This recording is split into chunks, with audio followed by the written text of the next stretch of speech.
Começa aqui mais um Roda Viva, programa apresentado pela TV Cultura de São Paulo e simultaneamente transmitido pela Rádio Cultura AM de São Paulo. Esse programa é também retransmitido pelas TVs educativas de Minas Gerais, Espírito Santo, Mato Grosso do Sul, Bahia e Piauí.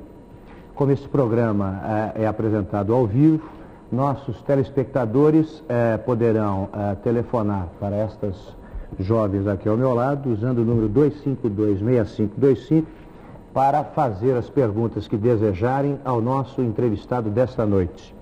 Trata-se do empresário João Augusto Conrado do Amaral Gurgel.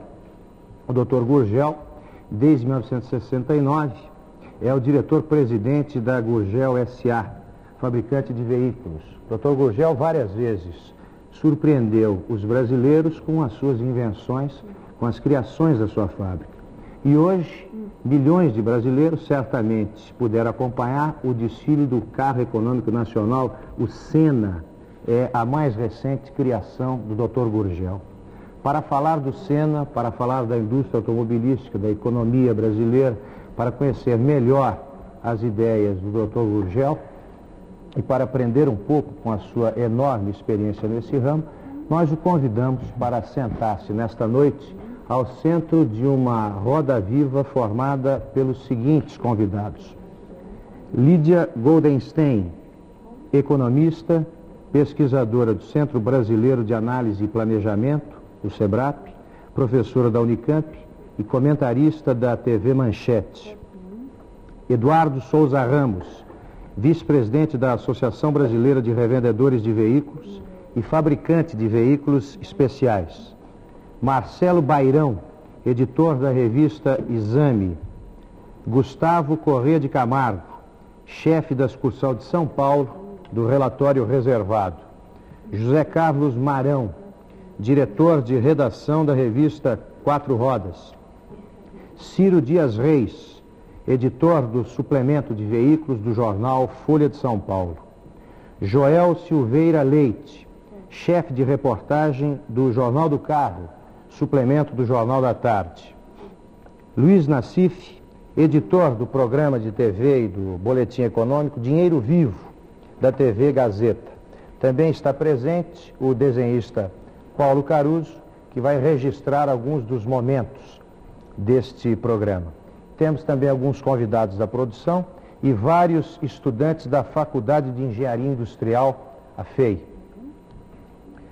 Dr. Gurgel, uma história que o senhor costuma contar, já contou em algumas entrevistas, resumidamente a seguinte: em 1949, o senhor era estudante de engenharia na Politécnica, na USP, e um professor do senhor pediu que o senhor fizesse o projeto de um guindaste, se não me engano. O senhor apresentou a ele o projeto de um carro, um veículo. E o senhor registra que ele teria feito o seguinte comentário: o brasileiro não faz carros, o brasileiro compra carros. Pois bem, quase 40 anos depois, o senhor é o pai do primeiro veículo com tecnologia 100% brasileiro Senna, e o senhor hoje pode assistir ao desfile de 5 veículos Senna pelas ruas de Brasília no dia da Independência.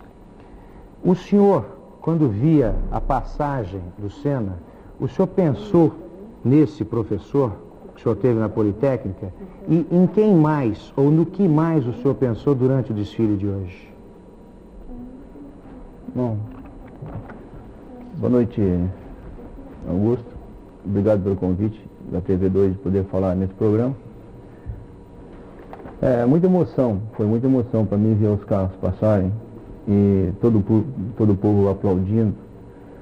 Já havia, a própria televisão já tinha dito em Brasília que os carros iam desfilar, então o povo já estava esperando esse desfile. Naturalmente, com muita apreensão também, porque num desfile tudo pode acontecer, os carros podiam ter qualquer probleminha, isso é torcida, mas correu tudo bem. E a gente, nessa hora, passa pela cabeça da gente muitas coisas. Né? O professor, por exemplo, passou, doutor Gurgel? O professor meu, eu dizia o seguinte: ele me disse, Gurgel, ele me pediu um guindaste de coluna, eu fiz um automóvel de 2 cilindros. E ele me disse, Gurgel, eu não vou ver o projeto que eu te pedi um guindaste de coluna. E queria te dizer uma coisa, automóvel não se fabrica, compra-se.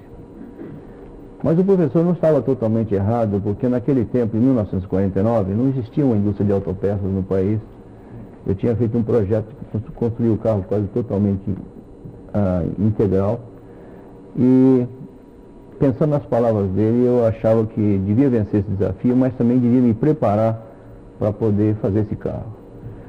E por isso, consegui uma bolsa com a General Motors, estive nos Estados Unidos morando 2 anos, trabalhei na Buick Motor Division, trabalhei na Pontiac e nos laboratórios da GM. Aprendi muito com os americanos e com a própria General Motors. Devo muito a eles.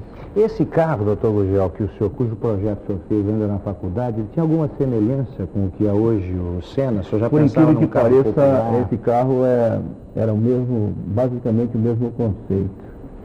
A única diferença é que o primeiro carro tinha 2 lugares só, e o nosso agora tem 4 lugares.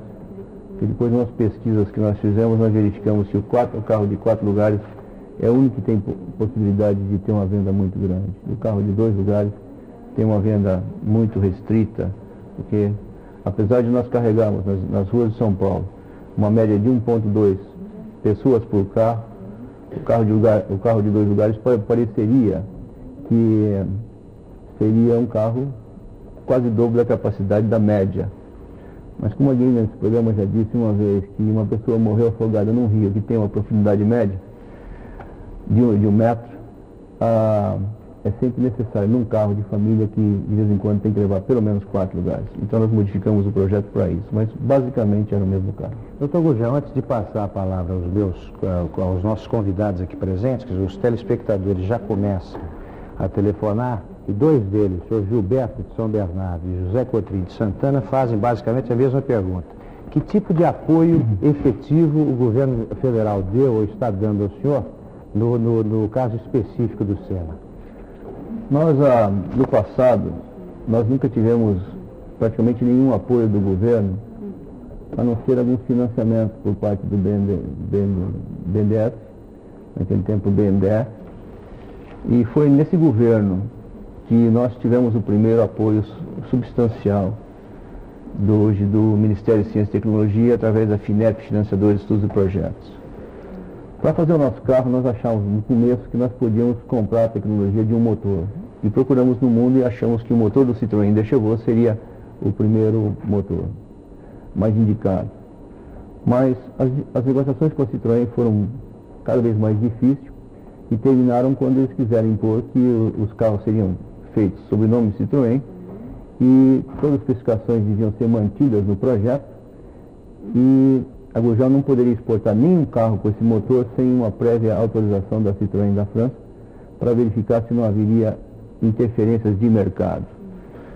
Uma vez que eles disseram isso, praticamente acabou o nosso relacionamento com a Citroën, porque nós queríamos ter liberdade total de exportar esse carro para onde quiséssemos. Então procuramos a FINEP, que é ligada ao Ministério de Ciência e Tecnologia, dizendo o seguinte: o Brasil precisa ter uma fábrica de automóveis totalmente brasileira. E uma fábrica dessa pode se iniciar com 100 milhões de dólares. Mas, naturalmente, eu acho que eu poderia provar ao governo que nós poderíamos fazer isso, gastar 5% desse valor de 100 milhões de dólares e fazer uma fábrica piloto. Então, eles pediram para apresentar um plano. Nós apresentamos um plano e foi aprovado em abril do ano passado. Mas ele correu muito rapidamente por dois fatores. Primeiro, porque o carro já estava na minha cabeça. Apesar de não estar na prancheta, já estava na minha cabeça com todos os detalhes. Em segundo lugar, que nós tivemos um apoio muito grande dos nossos fornecedores, especialistas em cada campo. E então, praticamente em um ano, mais ou menos, nós construímos a fábrica e fizemos o primeiro motor, que era a parte básica do carro. O primeiro motor de transmissão. E a fábrica foi inaugurada dia 24 de junho desse ano, dia do aniversário de Rio Claro. E prometemos nessa época, então, o ministro Renato Acha, que foi que inaugurou essa fábrica de motores, que no dia 7 de setembro nossos carros estariam rodando em Brasília, na parada de 7 de setembro, para dar uma conotação de independência tecnológica. E sendo o primeiro carro brasileiro, seria o primeiro passo para a nossa independência tecnológica.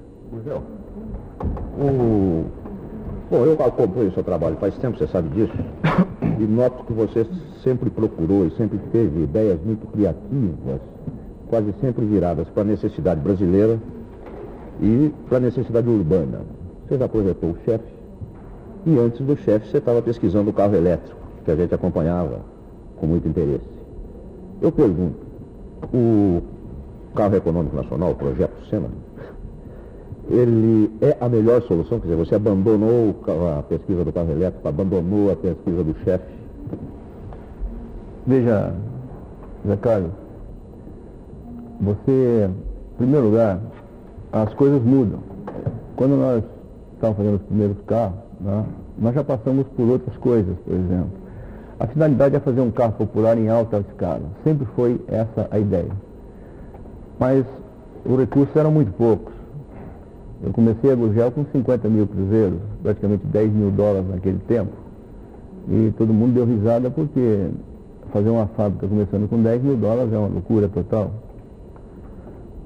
Só a minha mulher que me apoiou nessa época, porque de fato, eu costumo dizer que quando eu trabalhava na Ford, chegava no fim do mês sobrava muito dinheiro. Depois que eu tive minha fábrica própria, chegava no fim do dinheiro, sobrava muito mês. Isso é difícil no começo. E nós fomos obrigados até a fazer karts de competição, onde aprendemos muito sobre motores. Fomos obrigados a fazer carros de criança.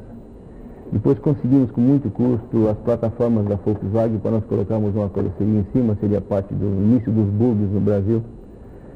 Depois nós resolvemos em 1972 a fazer nosso próprio chassi. E começamos a fazer o Jeep. E verificamos que nós temos que procurar, a Gurgel tinha que procurar brechas no mercado. Ela não tinha jeito de entrar exatamente na concorrência das multinacionais, que não tinha nenhuma chance de sobrevivência. Nós verificamos no caso da Willys, por exemplo, que eu tinha trabalhado lá, eu sabia que o ponto de equilíbrio da Willys era 300 carros. E se eu entrasse nesse campo e dividisse o mercado com eles, 300 carros por mês, eu dividisse 150 carros por mês, e eu desequilibraria a parte financeira da Willys, e eles desistiriam do Jeep. E foi isso que eu fiz, para poder ter um pouco mais de avanço na área de produção de veículos. Então o Jeep foi uma obrigação, foi um caminho que nós tivemos para entrar em cima do mercado automobilístico. Eu já sei uma coisa, você chegou a enfrentar alguns problemas com o fornecimento de componentes, não chegou? Por parte de um fabricante que te fornece? Não, quem teve problemas com esse fornecimento foi a Puma. A Gurgel nunca teve da Volkswagen nenhum problema de fornecimento. A Puma teve, uma vez que eles quiseram exportar os carros e o Mr. Leiden era o presidente, e eles disseram que não podia exportar sem uma assistência técnica, etc.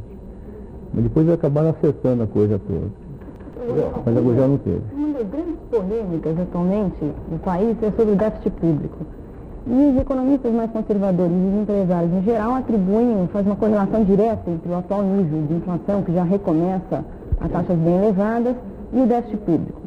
Se nós fizermos uma análise do déficit público, a gente vai ver que a contrapartida do déficit público é uma série de transferências de recursos do governo para o setor privado. Certo. De todo tipo, quer dizer, desde coisas altamente questionáveis, via entreguismo, via mordomia, de coisas que realmente tem que acabar nesse país, mas que o grande peso desse déficit público, essa contrapartida de recursos que saem do setor público, que é uma privatização dos recursos públicos, são transferências para grupos privados, como, por exemplo, os plantadores de açúcar do Nordeste, como, por exemplo, setores produtores de vários produtos agrícolas e, inclusive, setores como o senhor, que através do BNDES e da FINEP recebem recursos, dessa vez sim, para atividades extremamente benéficas e produtivas. Como é que o senhor vê um pouco essa esquizofrenia do empresariado brasileiro, que de um lado tem uma enorme polêmica, uma enorme gritaria contra o déficit público, e do outro lado é um dos principais beneficiados desse déficit público? Eu acho que deve se analisar muito bem esse dinheiro como está sendo dado. A Gurgel começou o início, quando mudamos para Rio Claro, sem nenhum dinheiro. Nós fizemos um empréstimo no BNDES. Não, foi em 75. 65.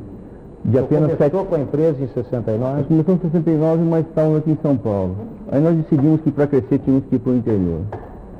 Então, nós mudamos para lá em 75, com um empréstimo de 7 milhões e meio de cruzeiros do BNDES. A Gurgel pagou integralmente esse dinheiro emprestado com juros e correção monetária. E hoje a Gurgel gera, por mês, várias vezes em impostos, em esse dinheiro, em empregos. Hoje a Gurgel, nós começamos com 4 funcionários e nós temos hoje 700 funcionários. E se Deus quiser, nós vamos chegar em 10 mil funcionários. Então, se nós temos hoje, existem aplicações que são rentáveis. Existem aplicações que são rentáveis ao país. Existem outras que são aplicações que são uma lástima, que não produzem nada. Eles só consomem dinheiro. A Gurgel, por exemplo, quando eu era funcionário da Ford, eu recolhia uma miséria para o imposto de renda. Hoje a Gurgel recolhe imposto de renda, IPI, ICM, todos mais os impostos. E hoje a Gurgel é uma semente que pode crescer, tá certo? E gerar muito emprego e muito dinheiro para o governo. Fala de impostos, doutor Gurgel. Eu sei que o senhor está lutando para que os projetos Sena, o 280M, fique livre, pelo menos, de parte dos impostos cobrados, do IPI, particularmente, cobrado dos carros da indústria automobilística brasileira. Em função disso, é impossível se estabelecer um preço, porque se fala que o preço do Sena seria 150, 160, e eu acredito que existe uma expectativa muito grande. O consumidor quer saber quanto que ele vai pagar por esse carro. Exatamente. Eu queria saber do senhor o seguinte: quanto esse carro custaria hoje, se caso o senhor não conseguisse isenção ou redução do IPI? Em primeiro lugar, eu acho que quando nós apresentamos o plano ao governo, quer dizer, vamos começar. Quando a indústria automobilística começou no Brasil, e foi criado o GEA em 1956, o governo deu a essas empresas multinacionais todas as vantagens possíveis para eles poderem vir para cá, né? Tinha dólar especial na primeira categoria, porque naquele tempo você não se lembra, mas nós tínhamos dólares em 5 categorias. Tinha a licença de importação de equipamentos sem nenhum direito. Eles podiam importar os estampos que já estavam prontos, velhos, usados, para poder trazer para o Brasil como investimento. Era possível trazer máquinas usadas. E além disso, tinha os dólares na primeira categoria para poder fazer esses veículos. E também tinha IPIs especiais. Toda vez que a indústria precisou e houve uma superprodução, como em 1966, o governo baixou 75% do IPI para poder escoar a produção, depois baixou para 50%, para 25%. E nós tivemos, então, a produção se escoou. Quando o governo quis popularizar o carro a álcool, ele deu uma ordem à Telesp de São Paulo que comprasse 500 carros a álcool para testar. E ainda hoje abre mão do IPI e do ICM para incentivar a venda desses carros, né? De alguma forma, o senhor está querendo dizer com isso que o senhor é contra uma reserva de mercado para as empresas que já estão operando no Brasil? Esse é um outro assunto que tem sido muito discutido. Então é o seguinte, de abrir o país para outras empresas. Como essas empresas chegaram aqui em 1956, eles formaram um grupo e formaram uma reserva de mercado. A última que entrou nessa reserva praticamente foi a Fiat, com muito apoio do governo de Minas, com todo o apoio possível, inclusive injeção de quantidades fantásticas de milhões de dólares, parece que foi entre 150 e 200 milhões de dólares. E a Fiat, inclusive, o governo de Minas dava toda a preferência nos carros da Fiat para progredir. Então, toda vez que o governo quer ajudar alguma coisa, ele pode criar mecanismos, entendeu, para poder ajudar. Desculpe só, a palavra, aliás, eu ia dizer que a palavra vai passar para a bancada de lá, o primeiro a perguntar ao Luiz Nassif. Agora, antes disso, nós estamos esboçando uma discussão sobre o mercado e há, a propósito, uma pergunta gravada do ex-piloto Chico Landi, que hoje cuida do autódromo de Interlagos. Eu queria então que a pergunta entrasse agora, em seguida a pergunta do jornalista Luiz Nassif. Chico Landi.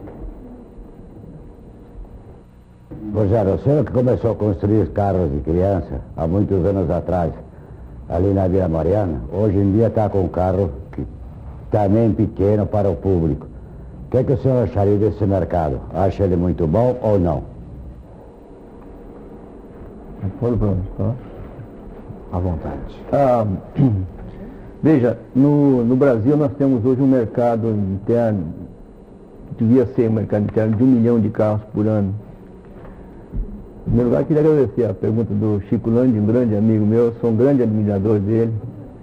Aprendi muito com ele também em mecânica. E a Gurgel, como disse, tem que achar nichos de mercado. É impossível hoje entrar no mercado do motor de um carro de 4 cilindros. Nós teria duas opções. Ou fazer um carro muito mais barato do que eles, ou colocar carros que estão acima do preço deles, como por exemplo nosso colega Eduardo Souza Ramos, que está fazendo um trabalho muito bonito com os carros dele, procurando uma faixa de mercado que não são de interesse imediato das multinacionais. Eu me inspirei muito no projeto Senna, no Henry Ford.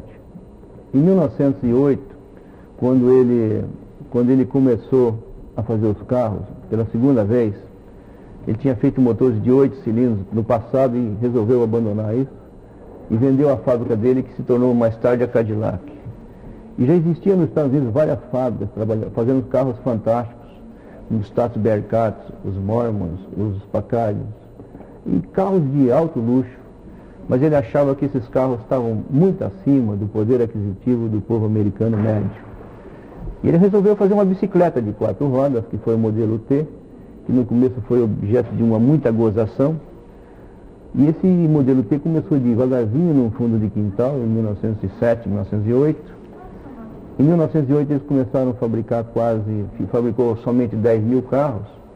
E para vocês verem o potencial de um mercado desse, em 1922 ele fabricou 2.400.000 carros sozinho, todos pretos, sem robôs, sem sistemas de computador, sem nada, porque o mercado exigia um carro daquele preço. E eu acho que esse mercado que nós estamos abrindo no Brasil é um mercado fantástico, muito maior do que todo carro que está sendo produzido aqui. Evidentemente que para poder chegar nesse ponto, é preciso um investimento muito alto, é preciso que tenha-se um investimento à altura. E esse projeto que nós recebemos da FINEP, que é um empréstimo que nós vamos pagar, respondendo a sua pergunta, com 20% de lucro, não tem nada a fundo perdido. As máquinas são empréstimos normais com correção monetária, e a outra parte de desenvolvimento nós vamos pagar sobre o royalty de cada carro fabricado para a FINEP. Em vez de pagar royalty para o exterior, pagamos para as nossas empresas, para que elas possam também ter dinheiro para emprestar para outras empresas que precisam também de desenvolvimento de tecnologia. Então esse mercado que nós estamos falando é um mercado muito grande. Luiz Nascimento. Então, antes de mais nada, eu queria dizer que sou um admirador da sua criatividade, da sua pertinácia em entrar em áreas tão difíceis e tão competitivas quanto essa da indústria automobilística. Mas eu tenho algumas dúvidas aí sobre 2 aspectos específicos aí. Uma dúvida de leigo aí. O que vem a ser essa tecnologia nacional a que o senhor se refere? Nós temos aí a indústria de autopeças, que já tem um know-how razoável. A nível dos motores de hoje, o motor que a Volkswagen produza, o que a Ford, a GM fabrique, o que tem de nacional nela? O que falta para esse motor ser nacional? Em termos técnicos, especificamente. Qual motor? Os motores que já são fabricados no Brasil. E a segunda pergunta, engatada nessa, é o seguinte: se o senhor considera viável, razoável, no momento em que a economia começa a se internacionalizar, e que o discurso, por exemplo, de uma tecnologia nacional numa área que já não é uma área de ponta, que nem a indústria automobilística, até que ponto que é fundamental hoje o Brasil ter esse controle em uma empresa brasileira de uma tecnologia que já não é uma tecnologia de ponta? Você fala quais as vantagens dessa tecnologia, fora o fato de ser nacional, sobre as tecnologias que aqui existem? Um terceiro aspecto ligado ao marketing aí do seu carro, se nesse momento em que se procuram soluções de transporte em massa, a popularização do automóvel, jogando o automóvel numa faixa menor ainda e ampliando o número de consumidores, não seria uma atitude, em termos dos interesses nacionais, um pouco fora de prumo, à medida que nós dependemos ainda de combustíveis importados ou de combustíveis como o álcool, que acabam pressionando o déficit público. Então, esses são aspectos que eu gostaria de colocar para o senhor. Bom, eu acho que o nosso folheto, ele começa com a frase do presidente Sarney, que eu acho fantástica, e tem muito valor. Não há mais países grandes ou pequenos. Há países que dominem a ciência, criam e desenvolvem tecnologias. Ou países condenados à escravidão tecnológica. Esse não será o caminho do Brasil. É isso a nossa cartilha. Porque os motores fabricados aqui não são concebidos aqui. A indústria brasileira, ela adapta, ela traz todo o know-how. Isso acontecia também no Japão e acontecia nos principais países do mundo. O Japão provou que você precisa começar a fazer o primeiro carro, você precisa desenvolver sua tecnologia, você precisa saber fazer o motor. Um país hoje, como o Brasil, que tem 135 milhões de habitantes, e tem um mercado interno fantástico, que podia chegar a 2, 3 milhões de carros, não existiu uma empresa brasileira que saiba fazer um motor de automóvel, ou que não tenha feito. É muito triste. Mas em que o país como um todo se é prejudicado com isso? Fica prejudicado porque você passa a fabricar produtos que interessam aos outros e não ao nosso próprio país. Mas se... Veja só o Brasil, por exemplo, o Japão. O Japão tinha tecnologia importada em 1960, 62. O grande sucesso do Japão foi quando eles resolveram desenvolver seus próprios carros.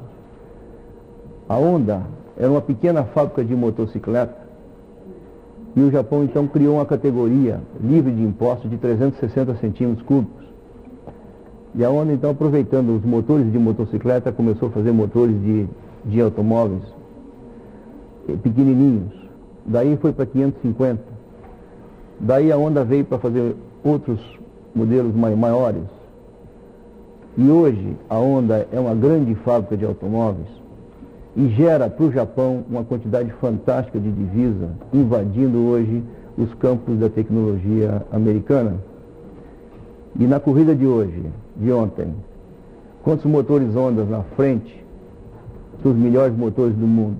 O motor Honda é só fruto da tecnologia da Honda ou é fruto de todo um... É fruto da tecnologia da Honda. Do Japão, do Japão. Diversas áreas. Então, a gente só pode progredir em alguma coisa quando você entende aquela coisa, quando você começa a fazer a sua própria coisa. A indústria brasileira hoje está se desviando um pouco da meta, porque eles perceberam o seguinte, aliás, é culpa do próprio governo brasileiro. O governo impõe à indústria brasileira um CIP, a indústria multinacional, um CIP. É muita demagogia em cima da indústria automobilística multinacional. Eu não sou contra as multinacionais, sou a favor deles. Eu acho que eles têm o direito de, dentro do nosso país, a indústria multinacional trouxe muito para o nosso país. Eu não estaria fazendo carro se não fosse a multinacional, o Eduardo não faria carro se não fosse a multinacional.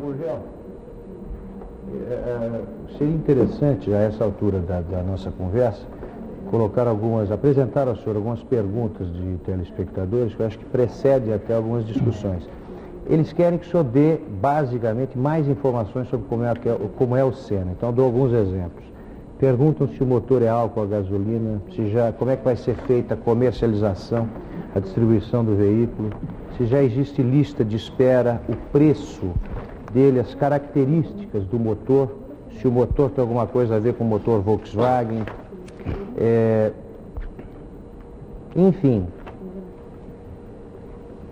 enfim, querem saber, os nossos telespectadores, como é que é o carro Senna. Eu gostaria que o senhor, resumidamente, apresentasse essas características todas do veículo. Queria apresentar, em primeiro lugar, então, uma foto do carro, para que a pessoa tenha uma ideia mais ou menos de como ele é. Né? Como nós dissemos, nós tínhamos que abrir um nicho de mercado. E fizemos uma pesquisa, todos os carros brasileiros são de 4 cilindros, e hoje a média está em torno de 800 centímetros cúbicos. Nós tentamos cortar pela metade tudo que pudesse. Então, se o número de 4 cilindros é 4, nós conseguimos reduzir para 2 cilindros. Se a potência é 60 cavalos, nós estamos fazendo um carro de 30 cavalos. Se o peso médio de um carro no Brasil é da ordem de 1.000 quilos, 1.100 quilos, nós estamos com 550 quilos no nosso peso. Mas mantivemos algumas coisas que não pode cortar pela metade, que é o número de pneus, que são 4, e o número de lugares, que são 4. E o preço também não se pode cortar pela metade, mas o consumo da gasolina nosso. O motor é parecido com os motores Bom, do Volkswagen? todos os motores, não. Todos os motores, é um motor, motor de 2 cilindros opostos, refrigerado a ar, único no mundo, aplicado em automóveis desse tipo. Não tem correia, não tem o gerador é acoplado diretamente ao motor, não tem distribuidor e o sistema dele de ignição trabalha com um sistema de computador. Esse sistema foi desenvolvido pela Gurgel e pelo Centro Tecnológico de Informática em Campinas. Preço do carro, doutor Gurgel? O preço do carro hoje seria da ordem de 150 mil cruzados, com o preço do IPI de 5%, que nós estamos pleiteando ao governo, não como subsídio, mas como um estímulo a essa produção de carros no início. Quando é que ele... prática aí também, que é... Marão. Quando haverá uma produção em quantidade suficiente para ser comercializada? Como eu já disse, o projeto FINEP é um projeto de uma planta piloto de 10 carros por dia. Mas nós precisamos crescer rapidamente essa produção para atingir 200 carros diários, ou seja, cerca de 5 mil carros mensais, 60 mil por ano, ou seja, 6% da produção da indústria automobilística, para que os nossos carros sejam altamente competitivos e para que possamos passar o ponto de equilíbrio dessa produção. Pois é, isso em quanto tempo? Você IPI mais baixo, se ele pagasse o mesmo que qualquer outro carro produzido no país, qual seria o preço? Seria mais uns 20% acima do valor dele hoje. O IPI hoje no Brasil ainda não está estabilizado, porque o governo no ano passado percebeu que havia ágio nos carros e ele achou que podia ficar com esse ágio para ele. Então os impostos de IPI foram aumentados violentamente, atingindo em alguns carros da nossa linha 107%, com mais 30% de compulsório no carro. Esses carros ficaram simplesmente fora do mercado, não é? Então, eu acho que o senhor... Só voltando à pergunta, você acredita que em 1990, por exemplo, você teria atingido esse estágio de 5 mil carros mês?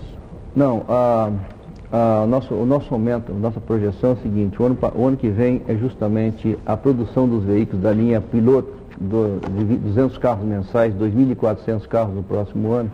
88. Mas ao mesmo tempo, a partir de agora, nós vamos começar a segunda fábrica, que vai chegar em janeiro de 89 a 1.000 carros mensais, subindo 1.000 por mês todo ano. Quer dizer, no primeiro ano 1.000 por mês, no segundo ano 2.000 por mês, 3.000, 4.000, 5.000. 93. Isso é apenas uma projeção, mas isso aí pode acelerar muito mais, pode atrasar e pode acelerar. Pedir desculpa para o colega, parece que tem uma pergunta lá, né? Eu só terminava jogar para a bancada de lá. Terminado só a pergunta do Nassif, que eu não cheguei a responder. Nassif, os países mais ricos do mundo são aqueles que têm o maior número de automóveis. É uma balela a gente pensar que a economia de combustível, e que os carros gastam gasolina. É a riqueza que leva ao maior número de automóveis ou o maior número de automóveis que leva à riqueza? Não é o contrário, não? O número de automóveis leva à riqueza porque não existe possibilidade de muitos negócios de você não ter um contato pessoal de ponto a ponto. E não é só automóvel, nosso carro também vai ser transportes pequenos, transporte de carga, etc. Hoje os Estados Unidos têm 147 milhões de carros. Hoje os países do mundo que estão melhores são aqueles que têm o maior número de carros que consomem a maior quantidade de petróleo, não de álcool, petróleo. O Japão, criando essa faixa de 2 cilindros, com condições especiais que foram criadas no Japão, com todas as vantagens que pode ter um carro de 2 cilindros, eles passaram de 50 mil, hoje eles fabricam perto de 2 milhões de carros desses veículos pequenos, que traz para o Japão uma economia fantástica de combustíveis. Então o projeto nosso, além de abrir um novo mercado para um pessoal que não tem a possibilidade de comprar um carro, e nem tem a possibilidade de manter um carro usado, que também está muito caro, eles vão ter a possibilidade de economizar combustível que nós precisamos. Então hoje o combustível pesa no bolso do povo de uma maneira fantástica e é responsável hoje, o preço dos combustíveis também, por grande parte, acho que 80% dos problemas que nós temos hoje aí, gerados principalmente pela introdução do pró-álcool. Doutor Gurgel, queria completar a roda com perguntas do Eduardo, do Gustavo e do Ciro, que ainda não fizeram. Eu queria, Nenhuma pergunta. primeiro, saber quando você pretende lançar o Sena a nível do consumidor e como é que você entende distribuir o Sena? Porque eu sei que um dos grandes problemas de um fabricante, quando inicia, é como é que ele consegue montar a sua rede de distribuição que vai dar assistência e garantia ao produto. Eduardo, nós já temos uma rede de distribuição, cerca de 60 revendedores, principalmente nas principais capitais do país. O problema de distribuição do Sena não vai ser problema, o problema vai ser construí-lo, certo? Mas quando você entende lançá-lo ao consumidor? Nós temos agora um projeto, estamos analisando com a CVM, de criar uma nova empresa chamada Gurgel Motores S.A. E essa Gurgel Motores, a nossa ideia é lançar 10 mil títulos de sócios fundadores dessa nova empresa, com 750 OTNs, o título de sócio fundador. Dessa maneira, nós teríamos a possibilidade de ter o dinheiro em caixa, são mais ou menos 3 bilhões de cruzados, para comprar todo o equipamento que vai acelerar brutalmente a produção do carro e poderá atingir a curto prazo a produção de 200 carros por dia. Porque se nós não atingirmos rapidamente essa produção, se você parar no meio, os seus custos são muito altos e talvez você não atinja aquela economia de escala que é necessário atingir. E também emprestar dinheiro hoje, 3 bilhões, a juros de mercado, não tem possibilidade de pagar. E esses juros vai onerar de tal maneira o preço dos carros no início, que eles vão sair fora de mercado. E os primeiros carros seriam sorteados, à medida que a empresa vai produzindo, nós daríamos uma preferência total para entregar esses carros aos sócios fundadores da empresa. Porque o número de pedidos que nós teríamos agora em carteira seria mais de 20 mil. E a Gurgel não tem condições, nesse momento, na qual ela está montando uma fábrica piloto, de entregar 20 mil carros. Mas nós temos muitas pessoas que estão telefonando, que gostariam de participar dessa empresa, que eu não tenho capital para fazer isso sozinho e nem tenho condições de se emprestar isso.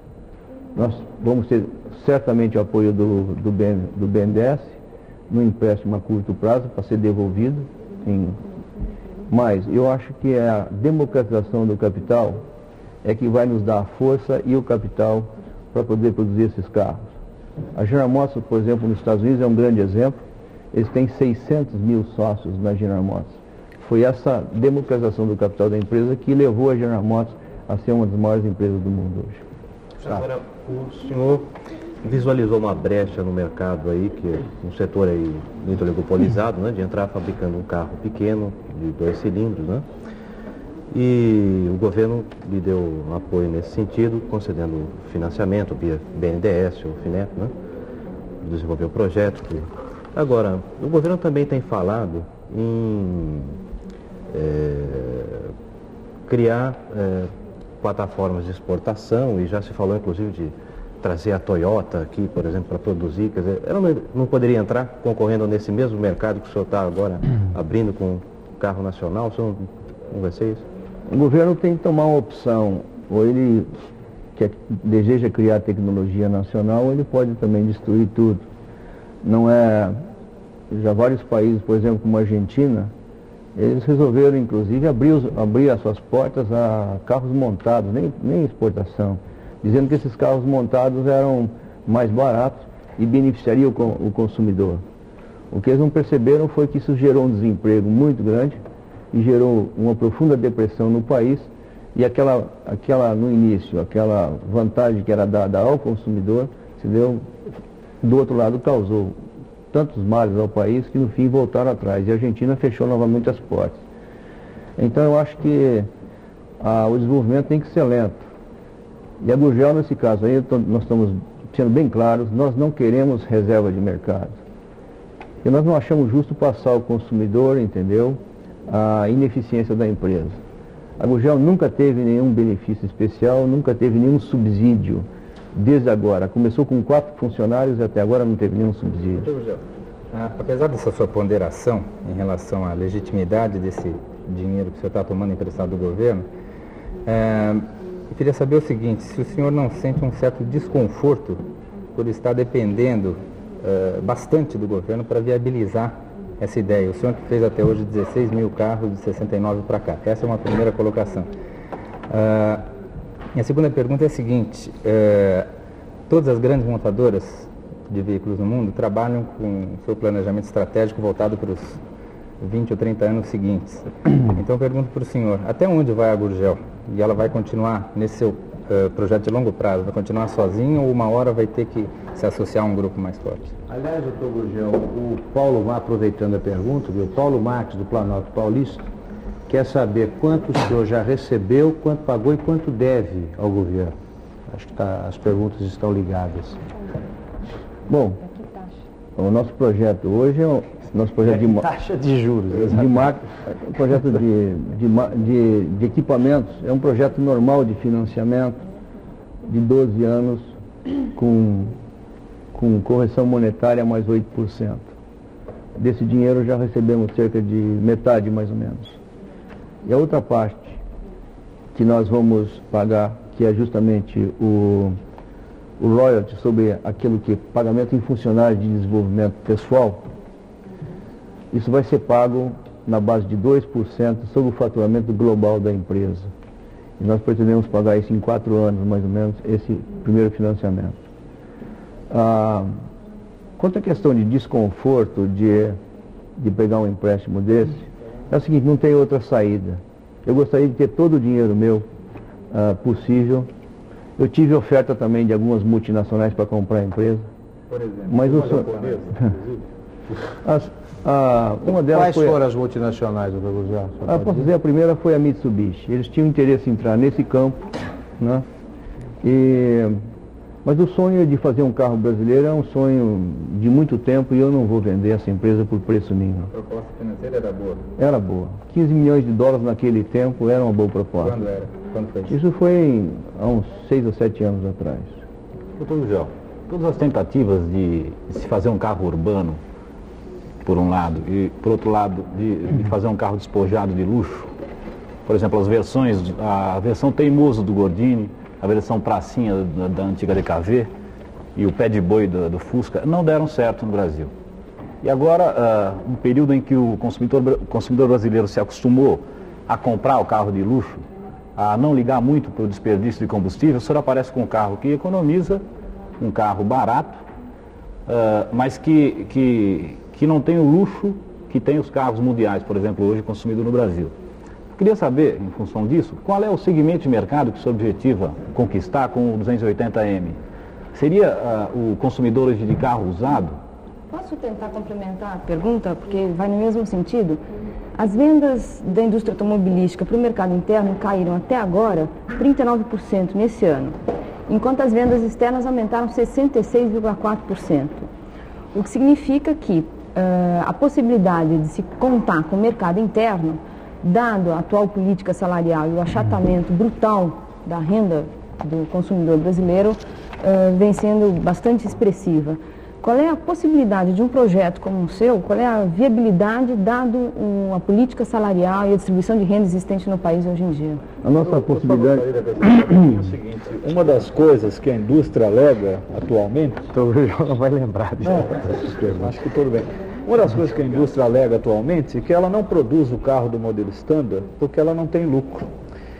De um lado. De outro, ela alega que o público não gosta de comprar esse carro, que o público prefere modelos de luxo. Quer dizer, como é que se faz para vender esse carro? É nessa ligado com a colocação dela. Então agora, deixa eu responder. Agora o doutor Gurgel vai responder.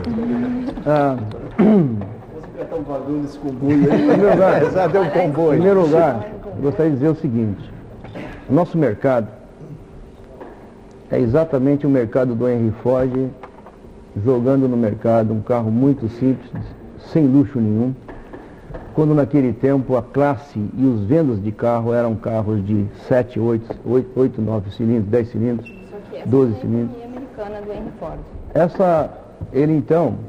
Ele fez um carro que não tinha nada a ver com esse mercado. Agora, no Brasil, nós estamos numa situação muito triste. Isso por culpa do governo, na maior parte, por não ter a sensibilidade de analisar o que é a indústria automobilística. O Brasil já produzia em 1979, 1980, quase 1 milhão de carros para o mercado interno.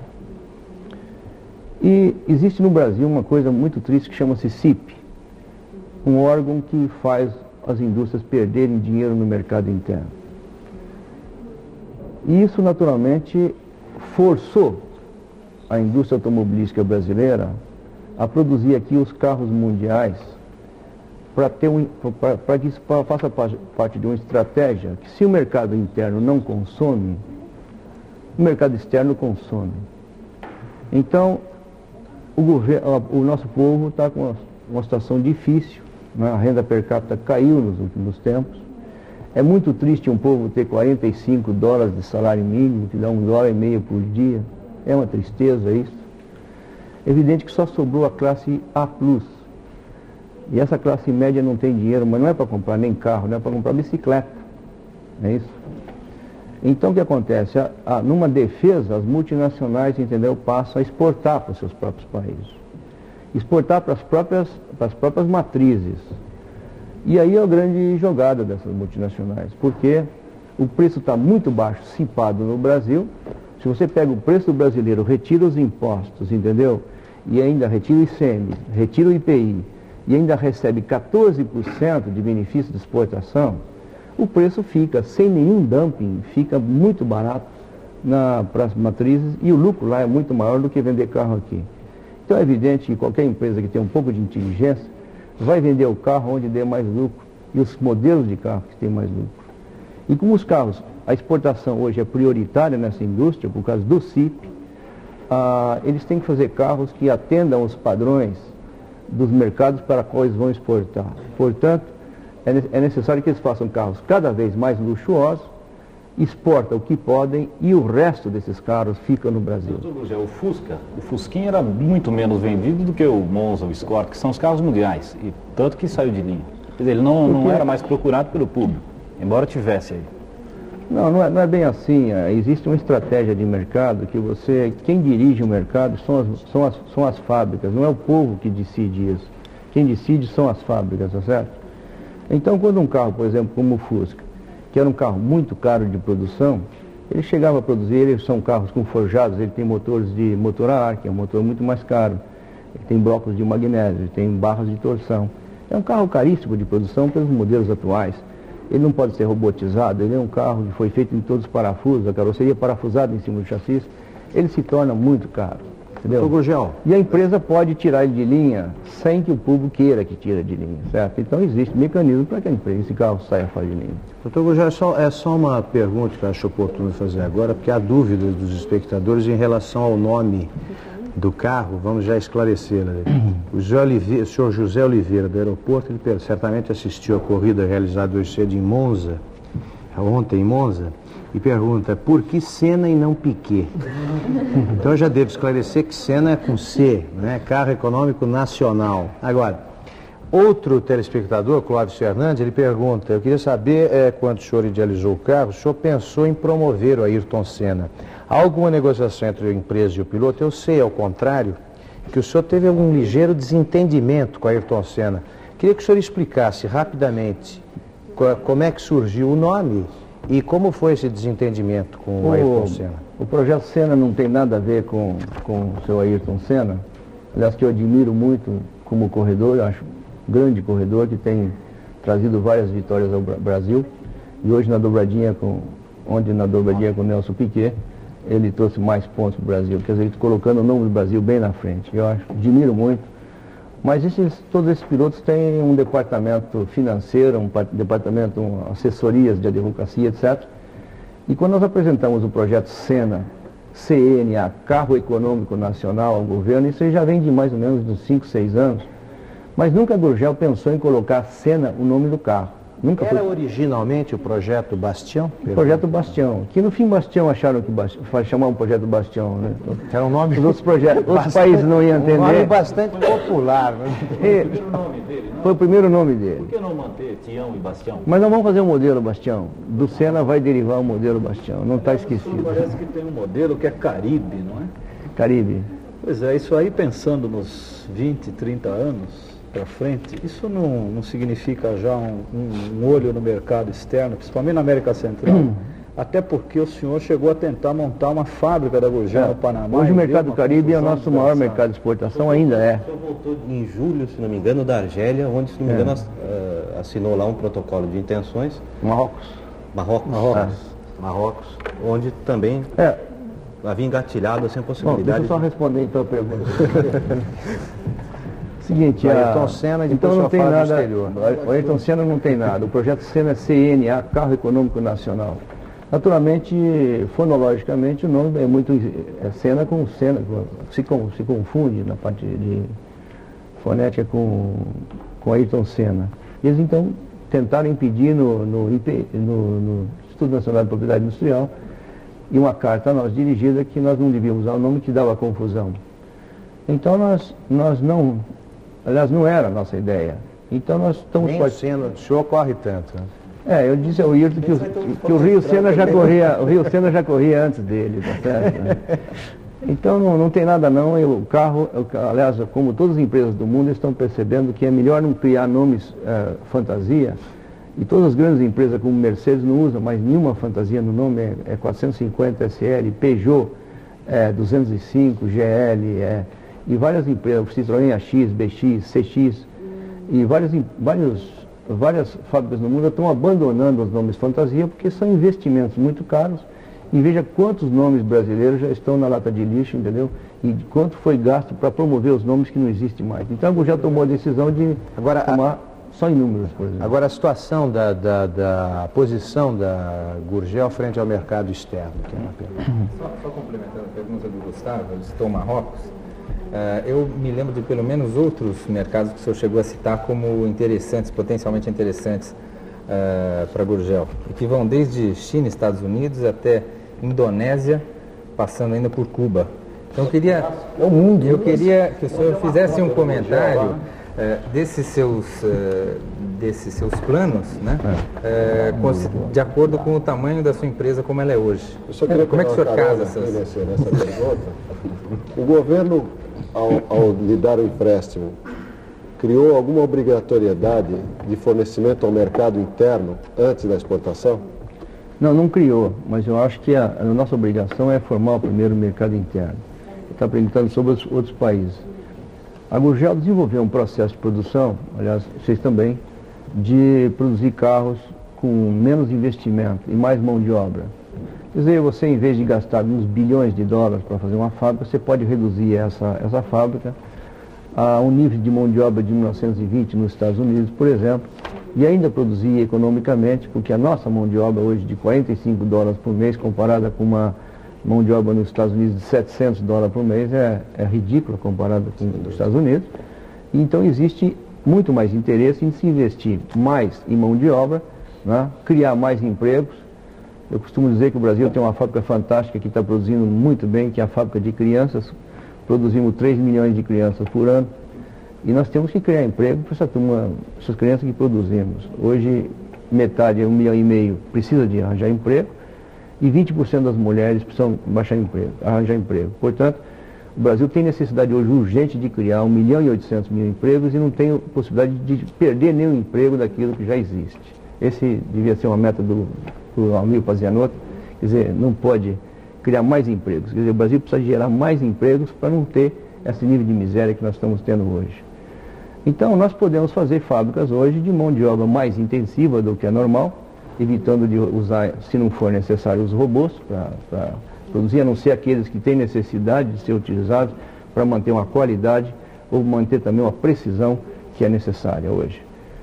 Então, nós descobrimos então um sistema de produzir carros até 3, 4, 5 mil carros por ano, com investimentos menores. E esses países estão muito interessados, não é? Mas geralmente são países de estabilidade política muito difícil, né? No Panamá, por exemplo, nós tivemos muitos problemas, temos um terreno lá, e nos últimos 7, 8 anos já trocaram 5 ou 6 generais e mais ou menos 6 presidentes. Quando está tudo acertado, troca tudo novamente. Em relação a essa questão de estabilidade, como é que uma fábrica ainda infante, que nem o senhor, como é que faz para conviver com essas maluquices da economia, de um plano cruzado, depois uma depressão, uma recessão, e agora um buraco negro que não sabe onde que vai dar? Como é que dá, sem fôlego financeiro das grandes montadoras, sem o aporte externo, inclusive, arriscar planos de longo prazo como esse. Como é que o senhor tem se virado nesses dias todos? Eu pediria que depois da resposta ao Nassif, os nossos entrevistadores e o senhor dessem licença para um curto intervalo. Tá bom. Por favor, pode responder à vontade. Bom, evidentemente é o seguinte, o Nassif, eu já citei uma vez, acho que nesse programa, quando eu estive no Panamá, eu tive o prazer de conhecer o ministro do Planejamento do Japão. E conversamos sobre várias coisas e tudo, eu falei, ministro, me diga uma coisa, por que o senhor está aqui hoje? Já porque no ano 2050, 2100, nós estamos projetando grandes navios para baratear custos de transporte e tudo. Estamos pensando em navios fábricas, navio, por exemplo, que vai em Carajás, pega o minério e entrega a chapa nos Estados Unidos e já deixa os detritos no meio do mar. E estão pensando nisso. E nós não poderemos construir esses navios se não resolvermos o problema do Panamá, do canal, porque o canal tem 100 pés de largura, que são 33 metros, e nós precisamos de um canal que tenha mais de 100 metros de largura. O senhor já planejou a sucessão na sua empresa? Bom, deixa eu terminar a primeira coisa aí. Exato. Eu tô já no ano 2000 e... Então nós temos que passar por aqui e nós temos que investir agora. Nós estamos pensando em conversar com os Estados Unidos e o próprio Brasil, que tem interesse na passagem de escoar seus produtos aqui pelo canal, de propor ao governo panamenho um canal ao nível. E nesse canal vão ser investidos da ordem de 27 bilhões de dólares, entendeu? E sem esse canal estar pronto, nós não podemos começar a projetar nossos navios. Falei, ministro, muito bem, mas e o Japão como é que vai? Eu falei, não sei, Gurgel, porque o meu Japão começa no ano 2000 e termina no ano 2300. Se eu ficar pensando no Japão de hoje, quem é que vai pensar no Japão do ano 2000? Isso me deu um calafrio por dentro. Então é o seguinte, o que você falou é uma coisa que tem que ser analisada pelo governo brasileiro. Não se pode viver de sobressaltos, entendeu? Como aqui. Então uma fábrica no Japão, ele está muito aquém do planejamento do governo. Mas eu posso dizer que a nossa fábrica está muito na frente do planejamento do governo brasileiro. Então você não tem posição de... Você não tem bases, você não tem diretrizes para você projetar a sua fábrica. Você não sabe o que vai acontecer amanhã. Não é isso? Eu costumo dizer que às vezes o governo brasileiro ele está agindo no momento como a pensão da Dona Joana. A Dona Joana vê todo mundo tomando banho quente nos seus banheiros e fala, olha, estamos gastando muita energia, vamos desligar o aquecedor central. Então ele desliga. Fala, desliguei o aquecedor e continua todo tomando banho e cantando. Aí o último do corredor grita, Dona Joana, está esfriando a minha água aqui. Aí a Dona Joana fala, isso é um problema setorial. Está esfriando. Doutor Gurgel, pediria licença então, senhor, para aguiar os nossos convidados. É esse o problema. Para que o programa Roda Viva faça um pequeno intervalo. Voltamos já com o doutor João Augusto Conrado do Amaral Gurgel, diretor-presidente da Gurgel S.A.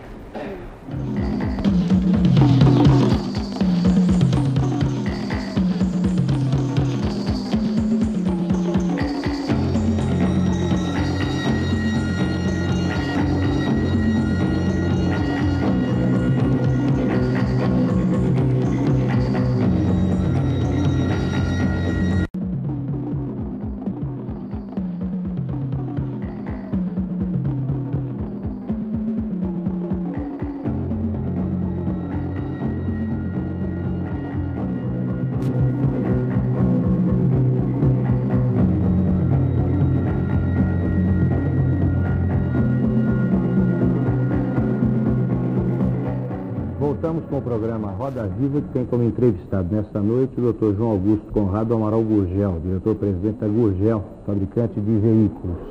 Dr. Gurgel, tem um assunto que está interessando vivamente aos nossos telespectadores que estão telefonando, que é a utilização de gasolina como combustível do Sena. Então, há várias perguntas que eu vou resumir aqui.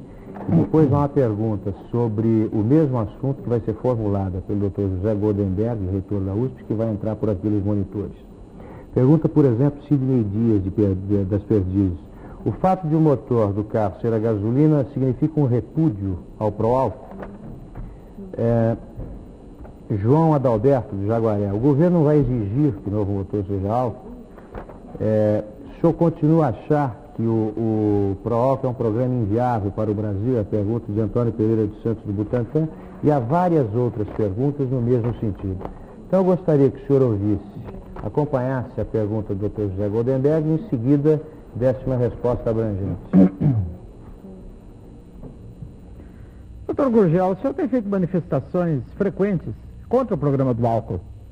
Eu não entendo qual é a razão do seu encarniçamento contra um programa que basicamente converte energia solar num combustível tão bom quanto gasolina.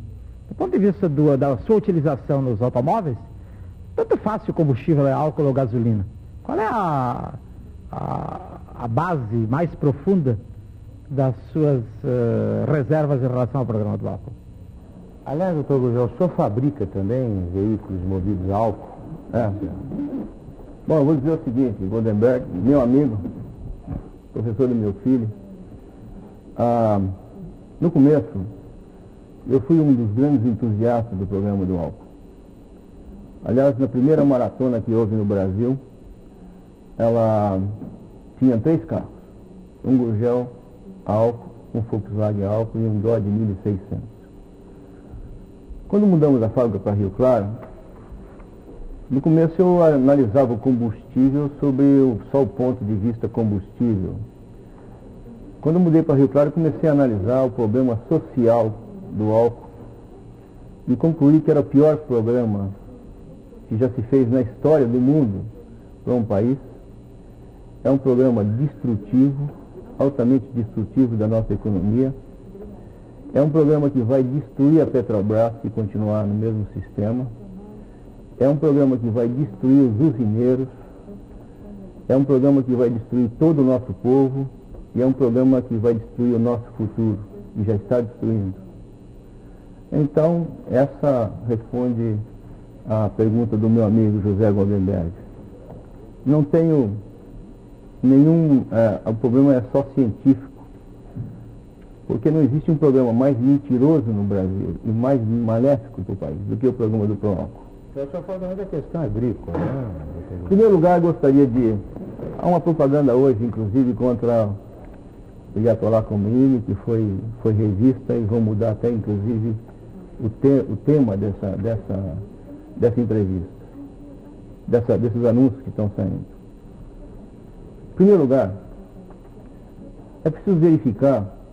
O primeiro problema é o seguinte, que não se explica muito bem. Existem 2 tipos de álcool. Existe um álcool que é o álcool anidro, que é praticamente 100% puro, e ele é miscível à gasolina. E ele substitui, até com vantagem, o chumbo tetretilo. Portanto, quando me dizem que eu sou contra o PROALCO, eles não têm a capacidade de fazer o discernimento daquilo que eu estou dizendo. O programa do álcool anidro pode salvar o PROALCO e pode salvar o Brasil. Então, o álcool anidro ele tem preço, ele tem condições de substituir o álcool anidro, diminuir a poluição. E como o álcool tem um poder calorífico muito baixo, mas tem uma octanagem muito alta, se misturado à gasolina, ele pode melhorar essa gasolina e a Petrobras poderia voltar, na minha opinião, a fazer a gasolina azul, inclusive com aditivos de álcool anidro. Agora, como combustível, o PROALCO é uma desgraça total. Ele tem somente 6.200 quilocalorias por quilo, tem uma eficiência muito baixa e tem um preço fantasticamente alto. Hoje os usineiros dizem que o barril de álcool custa da ordem de $50. Mesmo se fosse isso, já seria 2,5 vezes o preço do petróleo. Mas acontece que o álcool, hoje, quando se fala em produzir numa usina, o professor Goldenberg disse que é o sol que faz a transformação do sol em energia. Não é bem assim, professor. O PROALCO hoje foi feito balanços energéticos em empresas multinacionais. A Battelle University dos Estados Unidos provou que o PROALCO hoje no Brasil, o balanço energético do PROALCO é quase zero. Existem usinas no norte cujo balanço é negativo, ou seja, a quantidade de combustível e de energia que se coloca dentro de uma usina é maior do que aquela que está saindo. E o pior, consumimos no PROALCO uma quantidade fantástica de petróleo, Porque os usineiros dizem, por exemplo, nessa passagem que o nosso álcool não passa pelo Golfo do Pérsico, mas para produzir álcool passa o petróleo que vai produzir o álcool no Brasil. Hoje, extrator do calcário para poder adubar as terras do pró-álcool são movidas a diesel. Os caminhões que levam diesel na usina de álcool são movidos a diesel. As bombas são movidas a diesel.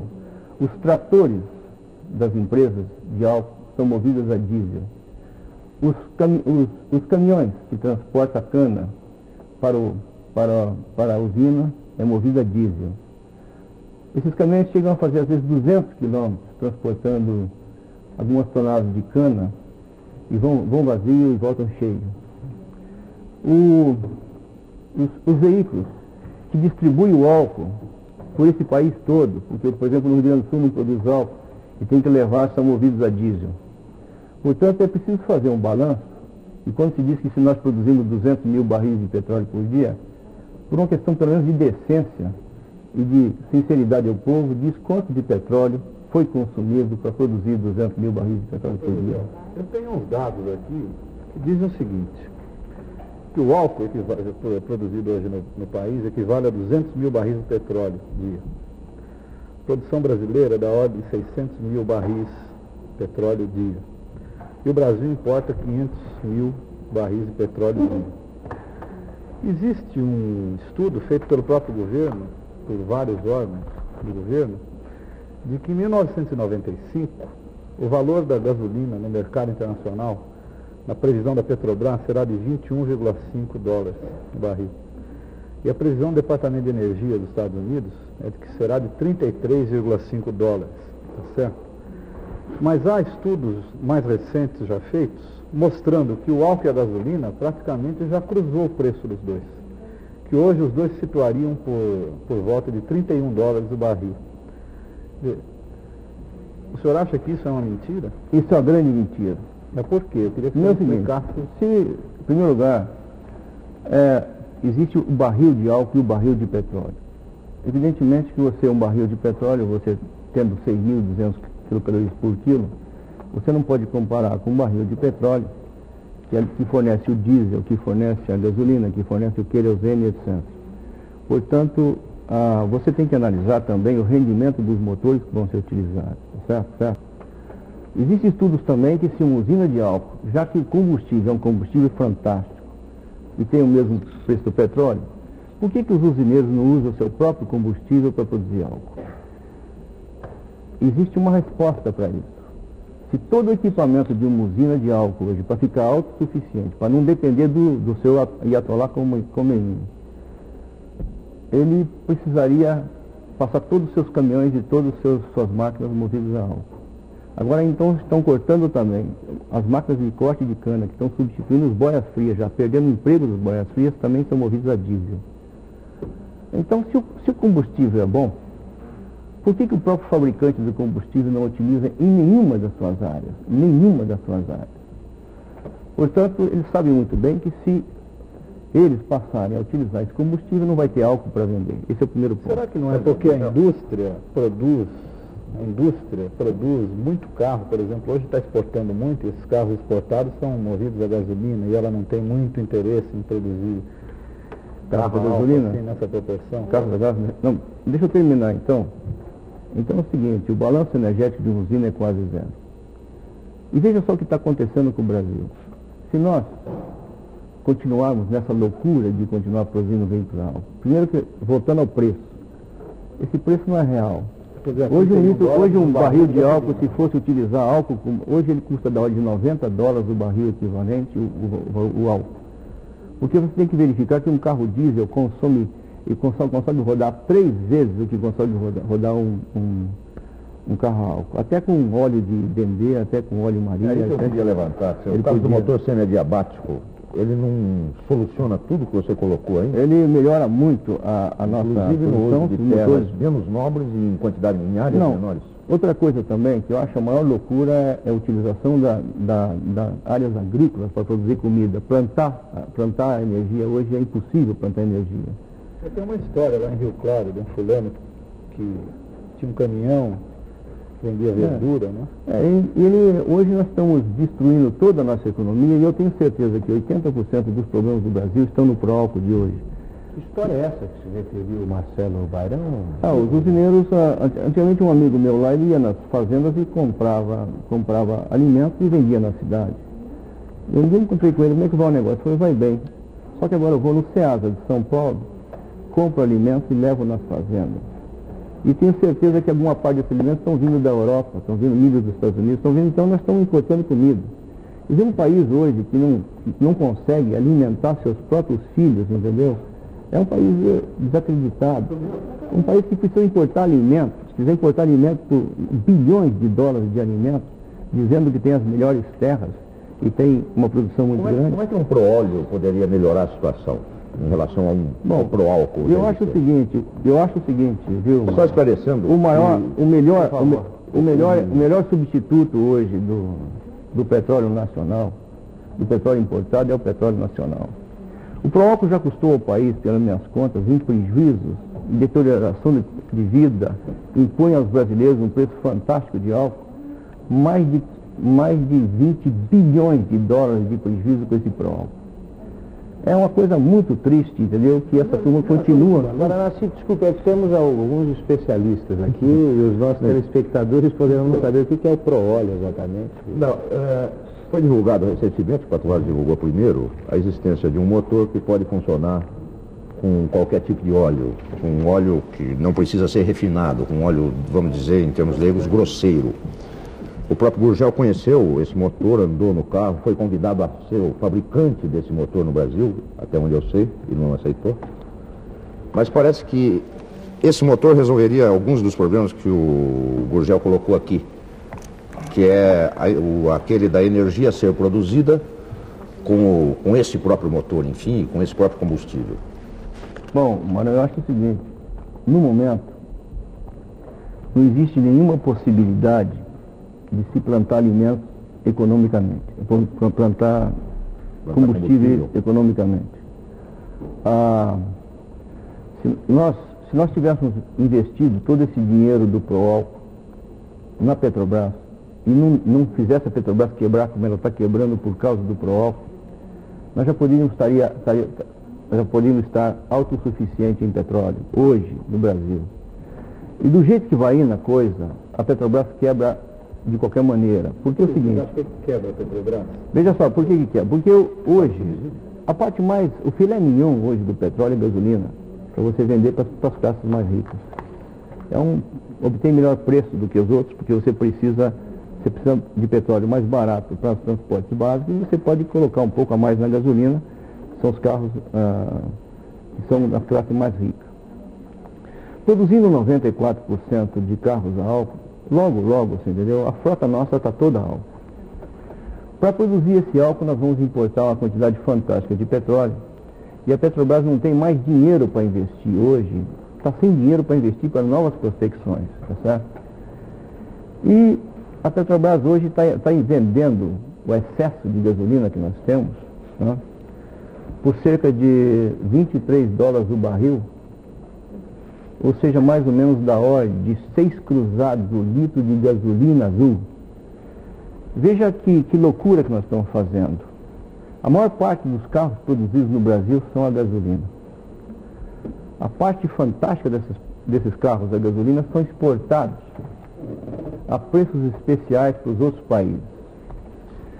Nós exportamos táxis diesel para outros países que não pagam IPI, não pagam ICM, não pagam e ainda recebe 14% de benefício. E esses outros taxistas nos outros países, entendeu, recebem esses carros que fazem 18 a 20 km por litro de óleo diesel. E nós proibimos o nosso chofer de praça a utilizar esse carro dentro do país. O carro bom nós exportamos e a porcaria fica dentro do país, certo? Eu acho que isso aí é um crime contra o povo brasileiro.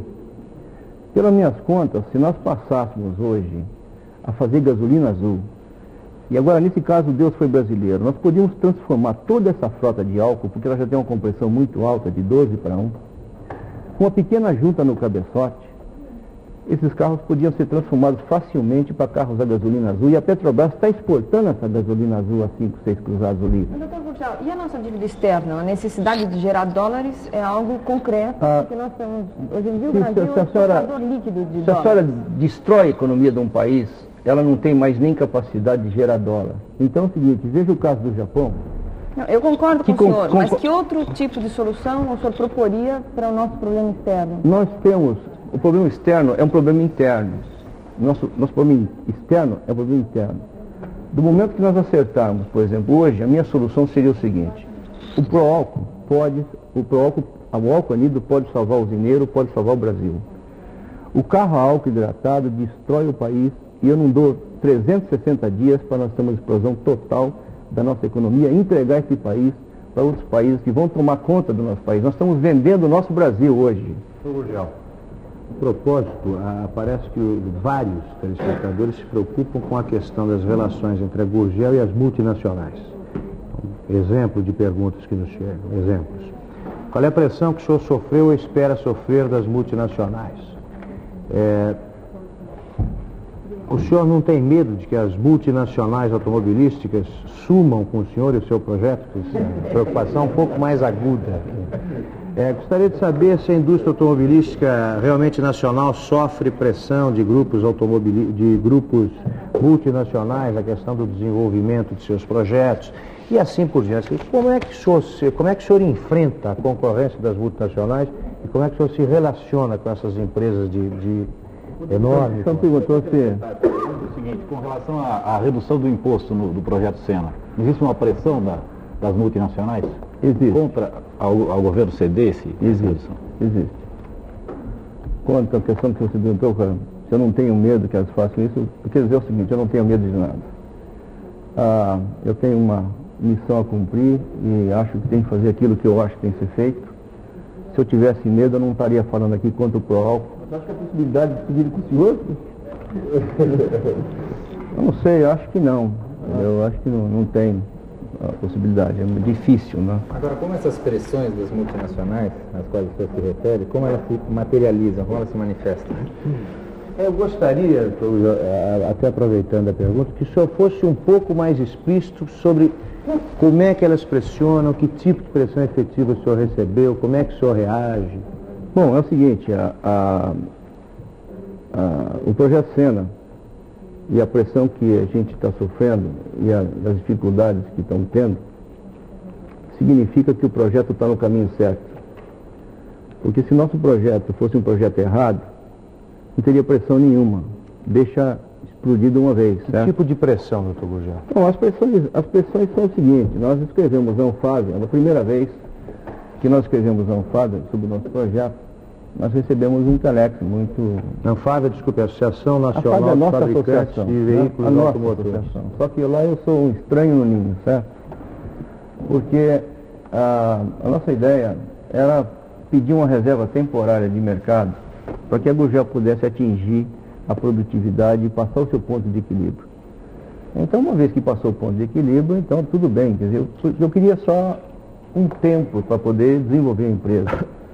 Eu acho que a gente compara uma árvore, por exemplo, você pode ter uma árvore transplantada já em tamanho muito grande, ou você pode plantar uma semente para chegar na mesma árvore, né? Mas se você nessa semente em volta não puser um quadradinho em volta dela para ela ser protegida só durante o tempo que ela adquire um certo porte, ela vai ser pisada. É justamente esse quadradinho que eu estou pedindo ao governo, que não seja pisado. O que o pessoal estava falando das pressões? A Anfávia mandou o telex dizendo que isso aí é uma loucura, que não concordava de maneira alguma nem em reserva temporária. Isso aí não é, porque Só desculpe, mas digamos que eu quero instalar uma barraca no SEASA e pedisse para a associação dos feirantes do SEASA permitir que só eu comercialize tal coisa. Vocês vão ser contra também. Até que ponto que isso aí é uma defesa natural, digamos, de um setor? É o seguinte, eu queria que o senhor diferenciasse as pressões indevidas daquelas pressões que são defesas do setor que a entidade representa.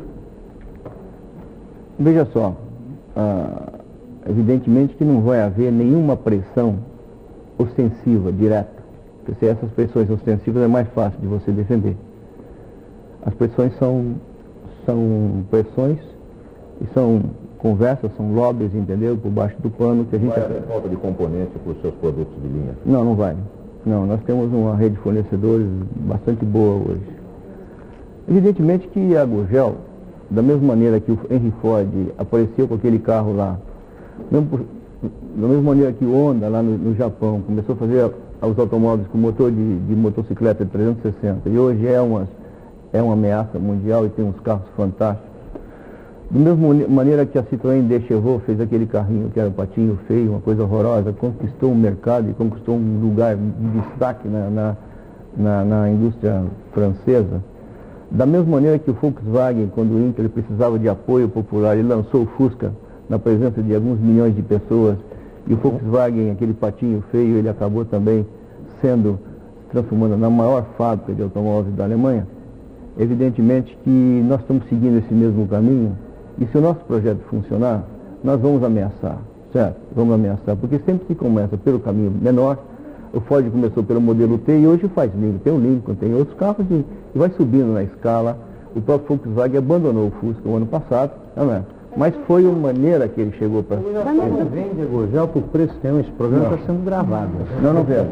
Não vende. Não vende. O senhor, da mesma forma que eu, concordando com o senhor, acho que o senhor precisa como uma sementinha, de um engradado em volta para se proteger de um mercado que é oligopolizado, muito forte, eu acho que a população em geral precisa dessa defesa que é feita através do CIP, do Conselho Interministerial dos Preços, que eventualmente pode ter atuado de maneira errada, com políticas erradas, mas que como ideia, como maneira de defesa da população, para evitar processos inflacionários e para evitar inclusive que os oligopólios façam uma política de manutenção de margem de lucros e se defendam através dos preços em momentos de desaceleração, a única defesa que a população tem é com o Conselho Interministerial dos Preços, o qual o senhor condena veementemente. Não seria um tratamento um pouco desigual? Eu não posso. O senhor quer defesa, mas a população com o CIP não pode. Eu não sou, não é bem assim. O CIP tem provado já várias vezes nesse país que ele está sempre contra a população. Eu não chamo, o CIP é Comissão de Incremento de Preços, tá certo? Porque ele nunca baixou o preço de nada, simplesmente, a não ser quando ele não aprovou ainda. Mas do momento que você cipa alguma coisa, do momento que você faz a empresa privada perder dinheiro produzindo, a empresa se descapitaliza, a empresa brasileira, a empresa deixa de ter interesse num determinado produto, e o preço do produto, entendeu? O produto é escasso, e quando não tem então o produto na praça, os preços vão pelo ágio, tá certo? Então o que aconteceu? O governo cipou a indústria automobilística no ano passado, meu amigo Dilson Funaro, e no dia 28 de fevereiro a indústria estava 30% defasada de preço. Ele disse que o preço do carro era inflacionário. Eu não concordei com ele porque apenas 0,5% do brasileiro pode comprar um carro, um automóvel, 0,5%. Tem 99,5% da população que não pode comprar um automóvel. Portanto, foi cipar um preço de alguma coisa que não tinha nada a ver com a inflação. Então, terminando só, então é o seguinte, o que aconteceu? Cipou, congelou o preço de tudo, a poupança foi para 0,5% ao mês de juros, tá certo? E os preços abaixo, o CIP abaixo, e os carros abaixo do preço. Todo mundo correu em cima dos automóveis, todo mundo correu que nem louco para comprar alguma coisa de valor, porque achava que aquilo lá não ia funcionar há muito tempo, como não funcionou. E o que aconteceu? Os preços foram lá para cima, entendeu? Dando ágio. E o governo achava que ele podia passar a mão nesse dinheiro, porque o governo tem um déficit público muito grande, precisa desse dinheiro, achava que esse ágio ele podia pôr no bolso. De que maneira? Ele colocou 30% de compulsório em cima dos veículos, alguns IPIs passaram de 30% para 107%, os preços dos carros quintuplicaram em pouco tempo, tá certo? E o CIP cipou isso aí depois que o governo fez, tá certo? Antigamente não estava cipado, mas depois que o governo ele resolveu o problema e legalizou a situação do preço do carro, se o governo tivesse deixado os ágios, entendeu? A minha empresa, por exemplo, estava com 2 anos, 3 anos de fila. por exemplo, o CIP, ele é importante, só para entrar aí. Um aspecto importante, falou do CIP, que anterior ao plano cruzado, acho que é importante, acho que muita gente não sabe, o senhor, por decisão própria, resolveu não obedecer o tabelamento de carros do CIP, né? Quer dizer, o senhor passou a reajustar os seus veículos pelas então ORTNs. E os salários também dos nossos funcionários. Eu acho que é uma colocação que talvez o senhor pudesse fazer. O senhor falou que sofreu, eventualmente o senhor sofre pressões das multinacionais. O senhor não sofreu pressões do governo quando o senhor decidiu unilateralmente não obedecer o CIP e fazer aumentos mensais? Eu queria, se você me permite, porque não passa desculpe, só para dar a resposta e depois você poderia fazer a pergunta. É o seguinte, a Gurgel nunca aceitou o CIP, porque se eu tivesse aceitado o CIP, eu não estaria hoje nessa cadeira falando sobre o carro econômico nacional. Nós achamos que a deteriorização do salário todo mês não era justa para os funcionários. Então nós, em 1985, nós decidimos pagar os nossos funcionários em ORTN, que era uma moeda mais estável, certo? Para que pudesse manter um padrão. E também os nossos preços, nossos carros eram dados em ORTN, e pela primeira vez na vida nós tivemos uma relação de preço de custo de mão de obra com o preço de venda do carro. Antigamente era assim, o preço de mão de obra ia caindo, e os preços de materiais subindo, e depois de repente subia novamente 100% de salário do trabalhador. Ele já estava devendo tudo que ele ia ganhar futuro nos bares e nos supermercados, etc. Então, o ano passado, o que salvou a Gurgel foi que no dia 28 de fevereiro, eu estava com meus preços atualizados, enquanto a automobilística estava com 35% mais ou menos fora de preço. Certo? Isso permitiu a nossa empresa viver o ano passado ainda com lucro, né? E terminar até o fim do ano. Se eu não tivesse tomado essa decisão, a minha empresa essa hora talvez estivesse fechada. Porque a Volkswagen, com esse problema do CIP, ela amargou um prejuízo, você deve saber, de quase 2 bilhões de dólares, 2 bilhões de cruzados. E se a Gurgel tivesse qualquer coisa parecida, não nessa proporção, nós estaríamos fechados. Eu acho o seguinte, que a função de um empresário é preservar a sua empresa, você entendeu?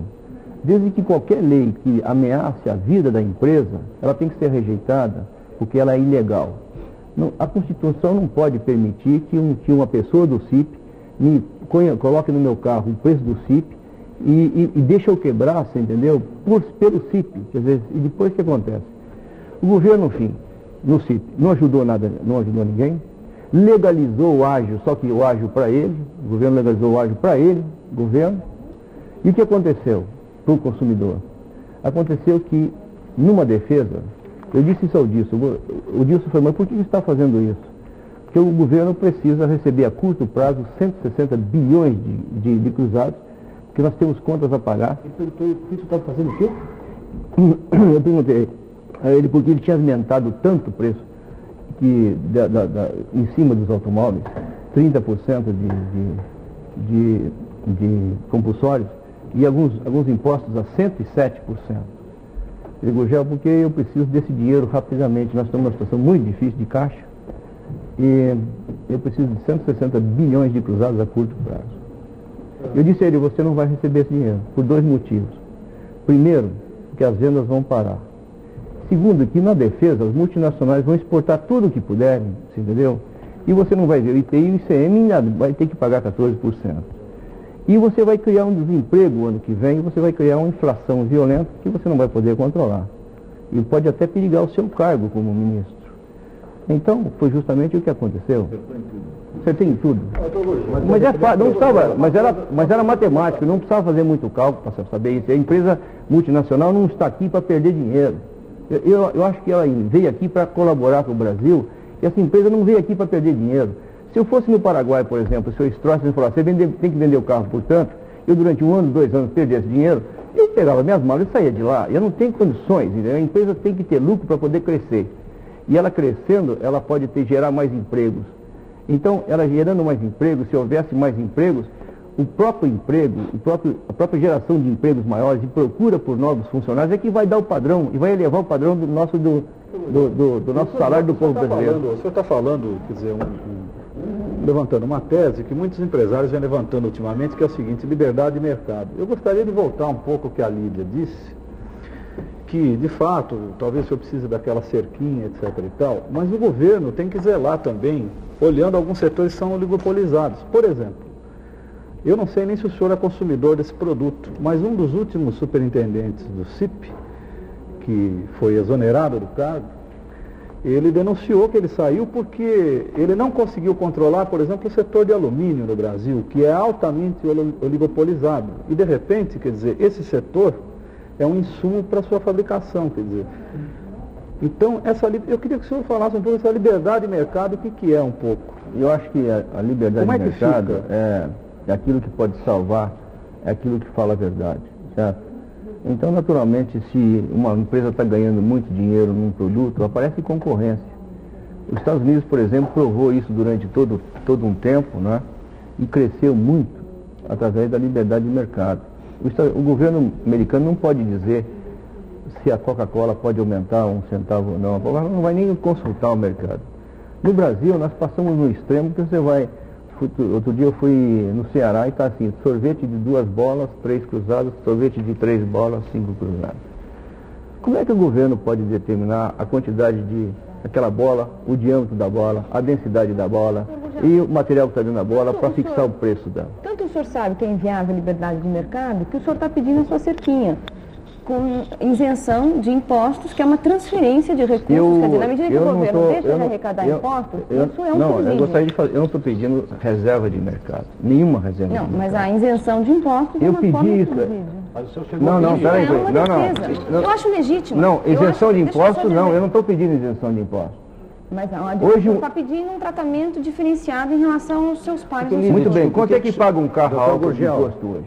Doutor Gurgel, o que o senhor está pedindo? Sabe não? Doutor Gurgel, você sabe quanto paga um carro a álcool? Veja bem, doutor Gurgel, eu concordo com o senhor que é preciso proteger certos setores. Eu concordo com o senhor. Mas acho que o setor que eu estou pedindo, o setor que está produzindo... Doutor Gurgel, o que o senhor está pedindo exatamente? Só para o telespectador entender. Eu estou pedindo ao governo que seja criada uma categoria de veículos econômicos de alto interesse nacional. Perfeito, eu concordo. E essa categoria tem suas leis, certo? Perfeito. E só isso. Mas isso é uma forma de ir contra o livre mercado. O que eu não estou dizendo para o senhor é o seguinte, não é porque eu não estou pedindo reserva desse mercado. Mas é uma forma de o senhor competir com... Evidentemente que pode impor. Mas, doutor Gurgel, participar, então. Evidentemente. Mas é uma forma de competir com vantagem. O senhor está tendo um privilégio. Deixa eu dizer uma coisa. Você sabe, conhece os IPIs dos automóveis? Não? Veja bem, doutor Gurgel, o que eu estou dizendo é o seguinte, sabe quanto paga um Jeep? 12%. Porque é um mercado que é voltado para certos tipos de trabalho que interessam ao país. Não é para mim, eu estou dizendo que precisa fazer. Não é para ninguém. Eu não estou pedindo reserva de mercado para mim, não. Eu quero que o governo, é o seguinte, se um carro paga 30% ou 40% na classe rica, paga 30% ou 40% de IPI, por exemplo, um picape Fiat, até há pouco tempo, a álcool pagava 10% de IPI, certo? O governo criou todo picape de álcool paga 10% de IPI. Todo picape a gasolina paga 16% de IPI, certo? Um veículo que tenha mais de 15 pessoas paga 0 de IPI.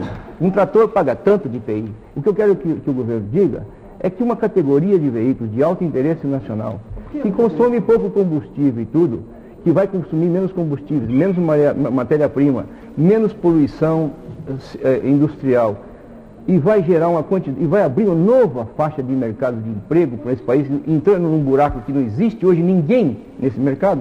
Se cria, então, como no Japão, foi criada uma categoria de veículos de 2 cilindros, 550 cilindradas, que tem toda a proteção do governo e entra quem quer. O que eu estou concordando com o senhor é o seguinte, é preciso definir, através de uma política industrial que o país não tem, quais os setores que o país quer, para onde nós vamos crescer. Nós não temos política industrial desde o segundo PND, que foi implementado no governo Geisel em 74. Certo. Sem política industrial, nós não vamos conseguir jamais voltar a crescer de forma sustentada.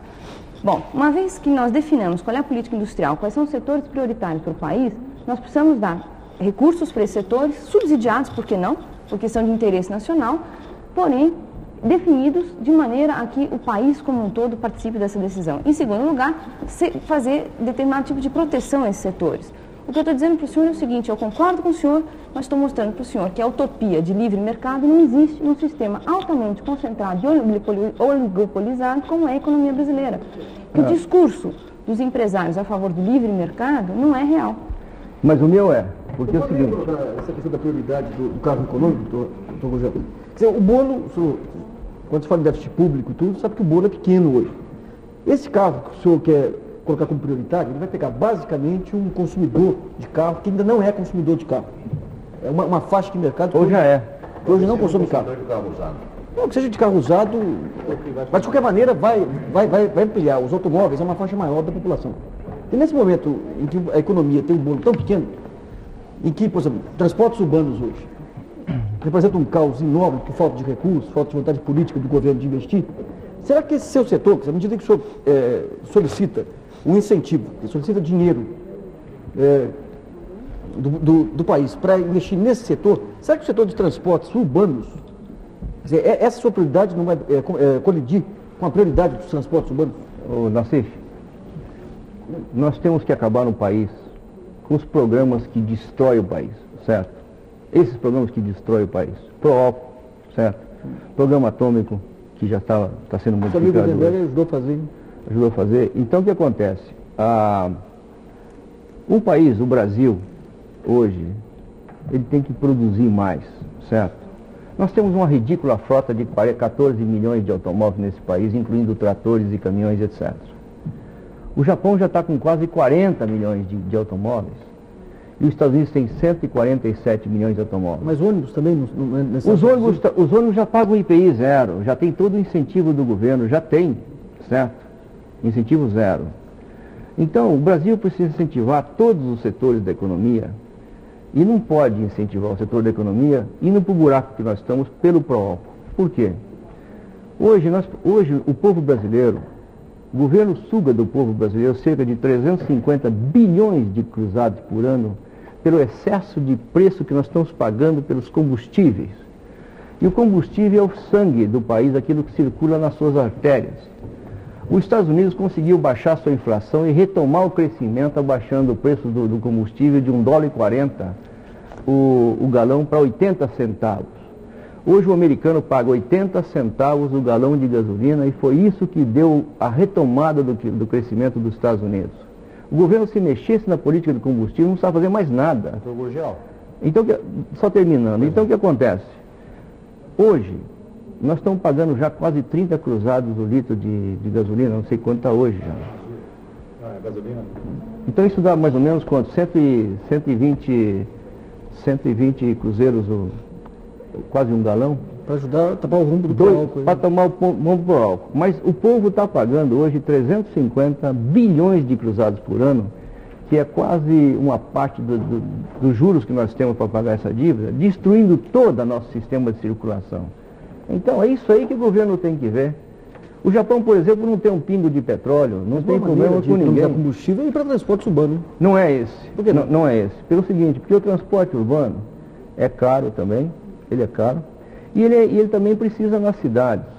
O automóvel é um grande gerador de riqueza, isso por isso que o governo precisa entender que o automóvel é um grande gerador de riqueza, porque ele vai de ponto a ponto, certo? Não, o senhor veio aqui de ônibus hoje? Por favor. Chegou aqui de ônibus? Eu gostaria de saber de quem chegou aqui nesse programa de ônibus hoje. Todos os trabalhadores que estão ouvindo a gente hoje vão de ônibus amanhã para o trabalho. Não, nem todos. Pega a gente, por exemplo. Talvez no futuro não seja tão ruim assim. O automóvel é um dos únicos bens que existe na economia que continua arrecadando após venda. Ele arrecada muito para o governo depois que ele foi vendido, porque ele paga imposto todo ano pelo licenciamento, ele paga imposto no combustível. Se fosse assim, o cigarro seria a grande fonte de saúde. Não, o cigarro você fuma uma vez e acabou. O cigarro não produz nada. O cigarro não produz nada. O automóvel não. O automóvel produz. Tudo que ele, durante a vida ideal dele, ele continua arrecadando para o governo de uma maneira terrível. Por favor, doutor Gurgel, não, é que alguns telespectadores, com razão, se queixam de que, em função do nosso entusiasmo, a gente acaba interrompendo o senhor deixa de responder por culpa nossa, insisto, algumas perguntas, responder por completo. Então eu só queria interromper a nossa conversa por alguns minutos para que o senhor completasse as respostas que os telespectadores continuam cobrando. Então, por exemplo, qual é o máximo de velocidade alcançado pelo Senna e quantos quilômetros ele faz por litro? Nós, antes de fazermos o carro, nós fizemos uma pesquisa no mundo desses tipos de carro. Nós não estamos inventando um tipo de carro novo, não. Nós estamos fazendo uma coisa que já foi pesquisada. E no mundo inteiro, esses carros têm geralmente 2 cilindros, têm um máximo de 800 centímetros cúbicos e atingem uma velocidade máxima de 110 km por hora. Né? E o comprimento dele não passa de 3,20 metros. Portanto, o nosso carro está dentro dessa faixa. Nós tivemos a satisfação de verificar agora nos testes de provas lá da pista de freio vaga, que o nosso carro está entre os melhores do mundo nesse setor. E podia estar muito melhor se não fosse a qualidade da nossa gasolina. Se nós passarmos hoje, se o Brasil, por exemplo, passar a fazer gasolina azul, essa que estão exportando a 6 cruzeiros, e oferecer ao povo brasileiro, eu tenho certeza que a nossa frota vai economizar 30% a 40% de combustíveis. Isso é muito mais do que todo o Proálcool, só a economia de combustível hoje. O senhor continua tocando o projeto do carro elétrico? É outra pergunta. Continuamos. Nós verificamos que tinham que melhorar as baterias. Naturalmente, em 73, nós começamos entusiasmados do carro elétrico, pensando que o petróleo ia acabar. As últimas informações que eu tenho dos Estados Unidos, que o petróleo não está acabando. Nós estamos começando a entrar na era do petróleo. E temos petróleo por mais de 100 anos agora, de novo. Que à medida que vai subindo o preço do petróleo, ele vai se tornando possível furar em outros lugares. O Brasil só passou de 150 mil barris de petróleo por dia para 650 mil barris e pode ficar autossuficiente se o governo separar o Proálcool da Petrobras. Se nós podemos ser autossuficientes, e só fomos autossuficientes porque o petróleo furado no mar custa da ordem de 15, 16 dólares. Portanto, se no mundo mantivesse petróleo a 3 dólares, todos os postos da Petrobras no mar seriam deficitários. Portanto, à medida que vamos subindo o preço do petróleo, o petróleo vai aparecendo. E eles calculam que o petróleo vai, quando chegar a 30 dólares, o grande substituto do petróleo vai ser o carvão. E através do carvão se pode produzir combustíveis, entendeu? Na base de 30 dólares equivalente ou 28 dólares o barril equivalente. Então, já 2 últimos esclarecimentos, após o que a palavra é livre. Gostaria depois que o Augusto definisse um tempo de resposta, Augusto, e anotasse as perguntas de todo mundo, para a gente não atrapalhar o Dr. Gurgel também. Que você definisse, assim, as pessoas levantassem a mão, você marcasse as perguntas para cada um. Está perfeito. Fica a competição para entrar e fica atrapalhando ele. Perfeito. É sobre o Proálcool. Primeiro, o telespectador pergunta por que o senhor, então, continua produzindo alguns veículos a álcool? E segundo, o que é que o senhor faria com esse Proálcool? O senhor simplesmente extinguiria o programa? Bom, então eu vou fazer hoje aqui um anúncio bastante dramático, aliás, é uma decisão que eu tinha tomado, já que o senhor perguntou o assunto. A Gurgel, a partir de hoje, nunca mais vai fabricar um carro a álcool, porque a Gurgel não quer compactuar com esse crime monstro que está sendo praticado contra o povo brasileiro. Essa é a primeira pergunta. E por isso que o Senna também nunca vai ser um motor a álcool. Qual foi a pergunta? Foi mais o que? Por que o senhor produz carros a álcool e o que é que o senhor faria com o Proálcool? O senhor simplesmente extinguiria? O Proálcool pode ser feito da seguinte maneira, pode ser salvo da seguinte maneira. O governo, em primeiro lugar, eu gostaria de dar uma explicação voltar um pouquinho só para que o telespectador possa entender. Existe no Brasil um tipo de pessoa que é muito mais pernicioso ao país do que todos os corruptos que existem aqui. São, na minha opinião, os falsificadores de fundações. Eu vou dar um exemplo. Suponha que você vai construir um prédio, você é construtor, e você contrata uma fundação para esse prédio, fazer uma fundação. Você acredita naquela fundação, você chama todos os teus amigos, entendeu, para investir nesse prédio. O prédio vai ter 12 andares, vai ter 4 apartamentos por andar, vão morar ali 48 pessoas felizes, famílias felizes. Quando chega no 7º andar, você verifica que o prédio está trincando. Então a primeira coisa que você tem que fazer é chamar as pessoas que calcularam a fundação desse prédio e verificar se houve crime nas fundações, nos dados processar a empresa que fez a fundação, chamar todos os compradores do prédio e falar a verdade. O edifício vai cair. E nós vamos processar, tentar ressarcir o dinheiro. E a maneira melhor, talvez, para resolver esse problema seria a implosão do edifício, para que ele não caia em cima de alguém que não tem nada a ver com isso. Portanto, o Proálcool hoje é um edifício que está no 7º andar, está balançando. E alguns políticos pretendem manter esse Proálcool por mais alguns anos, entendeu? Para não ferirem a sua própria condição de candidatos, talvez, à presidência da República. Então, hoje em dia, é preciso sinceridade. É preciso sinceridade no programa do Proálcool, como é preciso sinceridade também no programa atômico da usina de Angra, que pode também explodir e pode criar um problema no nosso país muito maior do que hoje. Mas o Proálcool pode ser salvo agora. E se o governo tivesse a solução seria a seguinte: pagar muito bem o usineiro pelo álcool anidro, que não precisa de subsídios e é altamente competitivo com o chumbo tetraetilo. Então nós poderíamos hoje, o usineiro só precisaria de 1/4 da área da fazenda dele para poder produzir esse álcool anidro.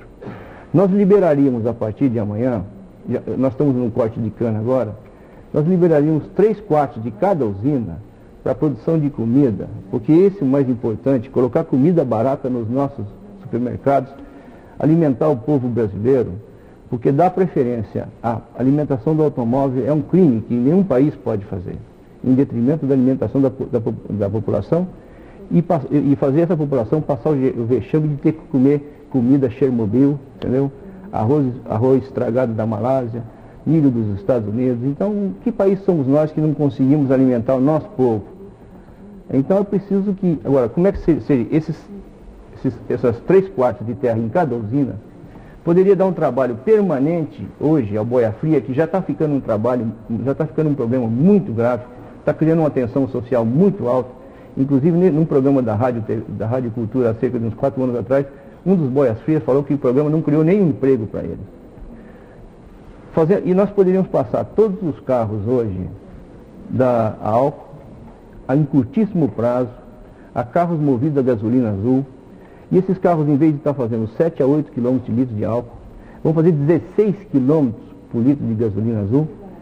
Eu calculo hoje que essa gasolina podia ser vendida hoje da ordem de uns 14, 15 cruzados, com grande lucro para a Petrobras. Portanto, se nós mexemos hoje nos preços dos combustíveis e baixar os custos dos combustíveis, esse país será outro dentro de um ano.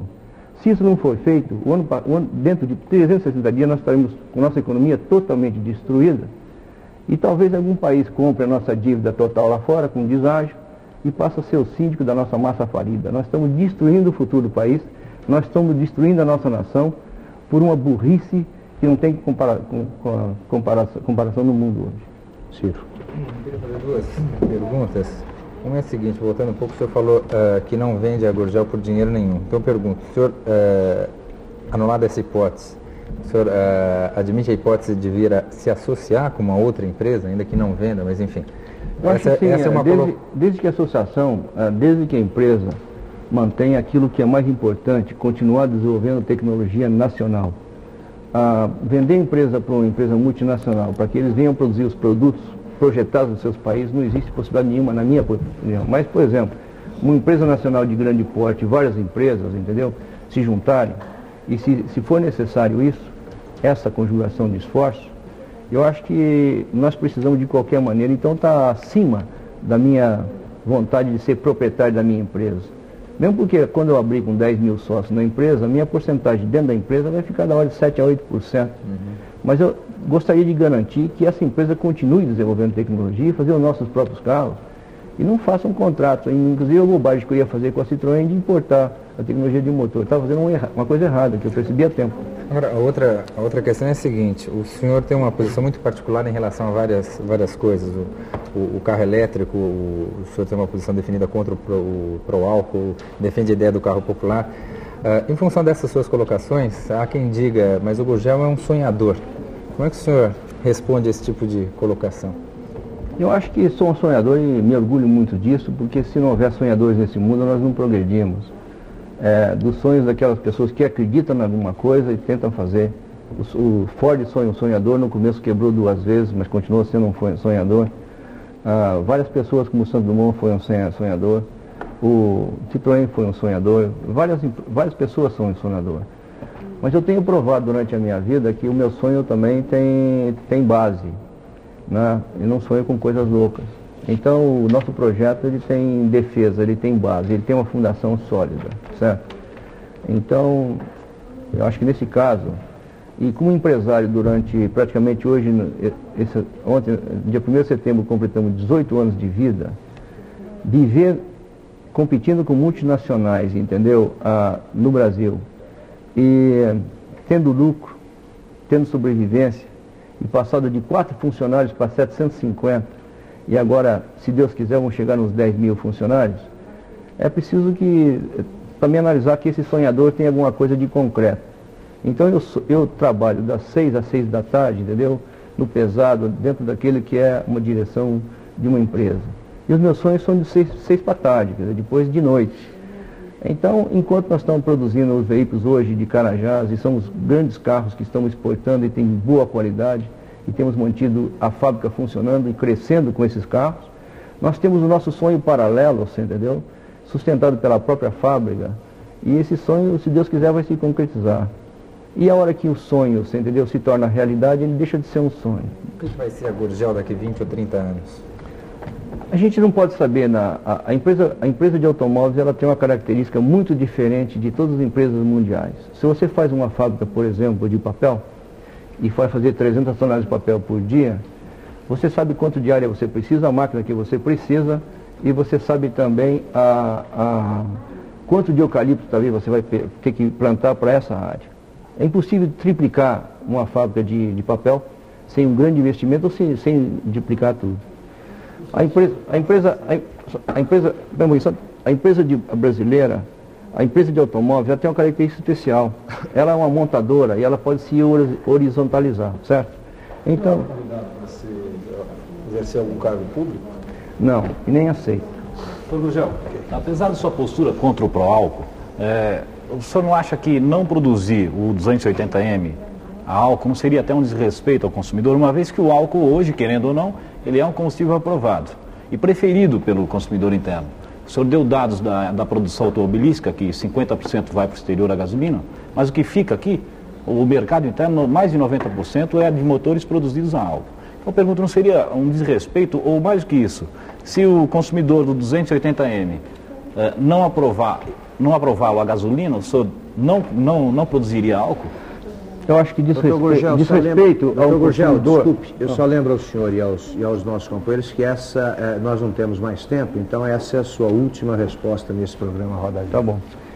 Eu acho que desrespeito ao consumidor é induzi-lo a fazer uma coisa que ele pensa que está certa, ele está acreditando que as fundações estão certas, ele compra o carro a álcool sem analisar nessa compra a destruição da família dele, a destruição do futuro dele, a destruição do próprio país. Então não existe, eu tenho um respeito total ao consumidor e evidentemente que, mas ele comprando um carro a álcool, ele está ajudando a mais brasileiros passar fome, ele vai acabar se destruindo, o próprio usineiro vai se destruir, a Petrobras vai se destruir, e o Brasil está numa situação depois do pró-álcool, uma situação muito triste, na qual nós não temos nem dinheiro para pagar os juros da nossa dívida. As negociações estão ficando muito difíceis, e eu, em 1984, eu publiquei nos jornais de São Paulo, Brasil a caminho da autodestruição, que eu comparava o álcool a uma bomba atômica de efeito altamente explosivo e que em poucos anos ia deixar a economia do Brasil nessa situação. E hoje nós estamos chegando nisso. Agora, até quando nós vamos levar isso aqui? Até quando nós vamos continuar destruindo o Brasil e o nosso futuro? Então, é um respeito a um consumidor dizer a ele, não compre um carro a álcool. Você vai pagar muito caro por isso. Porque o carro dele a álcool, entendeu? Para ele pagar carro a álcool, o governo tem que colocar, pela ineficiência do carro a álcool, o governo tem que subir barbaramente o preço da gasolina. Pagando o preço do álcool, subindo o preço dos combustíveis, gera inflação. Essa inflação está logo no produtor do álcool, que vai pedir um novo aumento. Nós mantemos aí uma roda viva aí da inflação. Então, o respeito por esse país é fazer que ele entenda que nós precisamos progredir. Nós precisamos ir para frente, nós precisamos gerar coisas. Não é gerar emprego a qualquer custo. Nós temos que gerar esse país, nós temos que fazer esse país produzir. Nós temos que pegar exemplos de países que deram certo. Como o Japão, como os Estados Unidos, como a Alemanha, como a França, são países do primeiro mundo. Nós não podemos inventar coisas aqui que são contra a própria população e através de lobby mantém programas que nem esse, que é uma loucura total.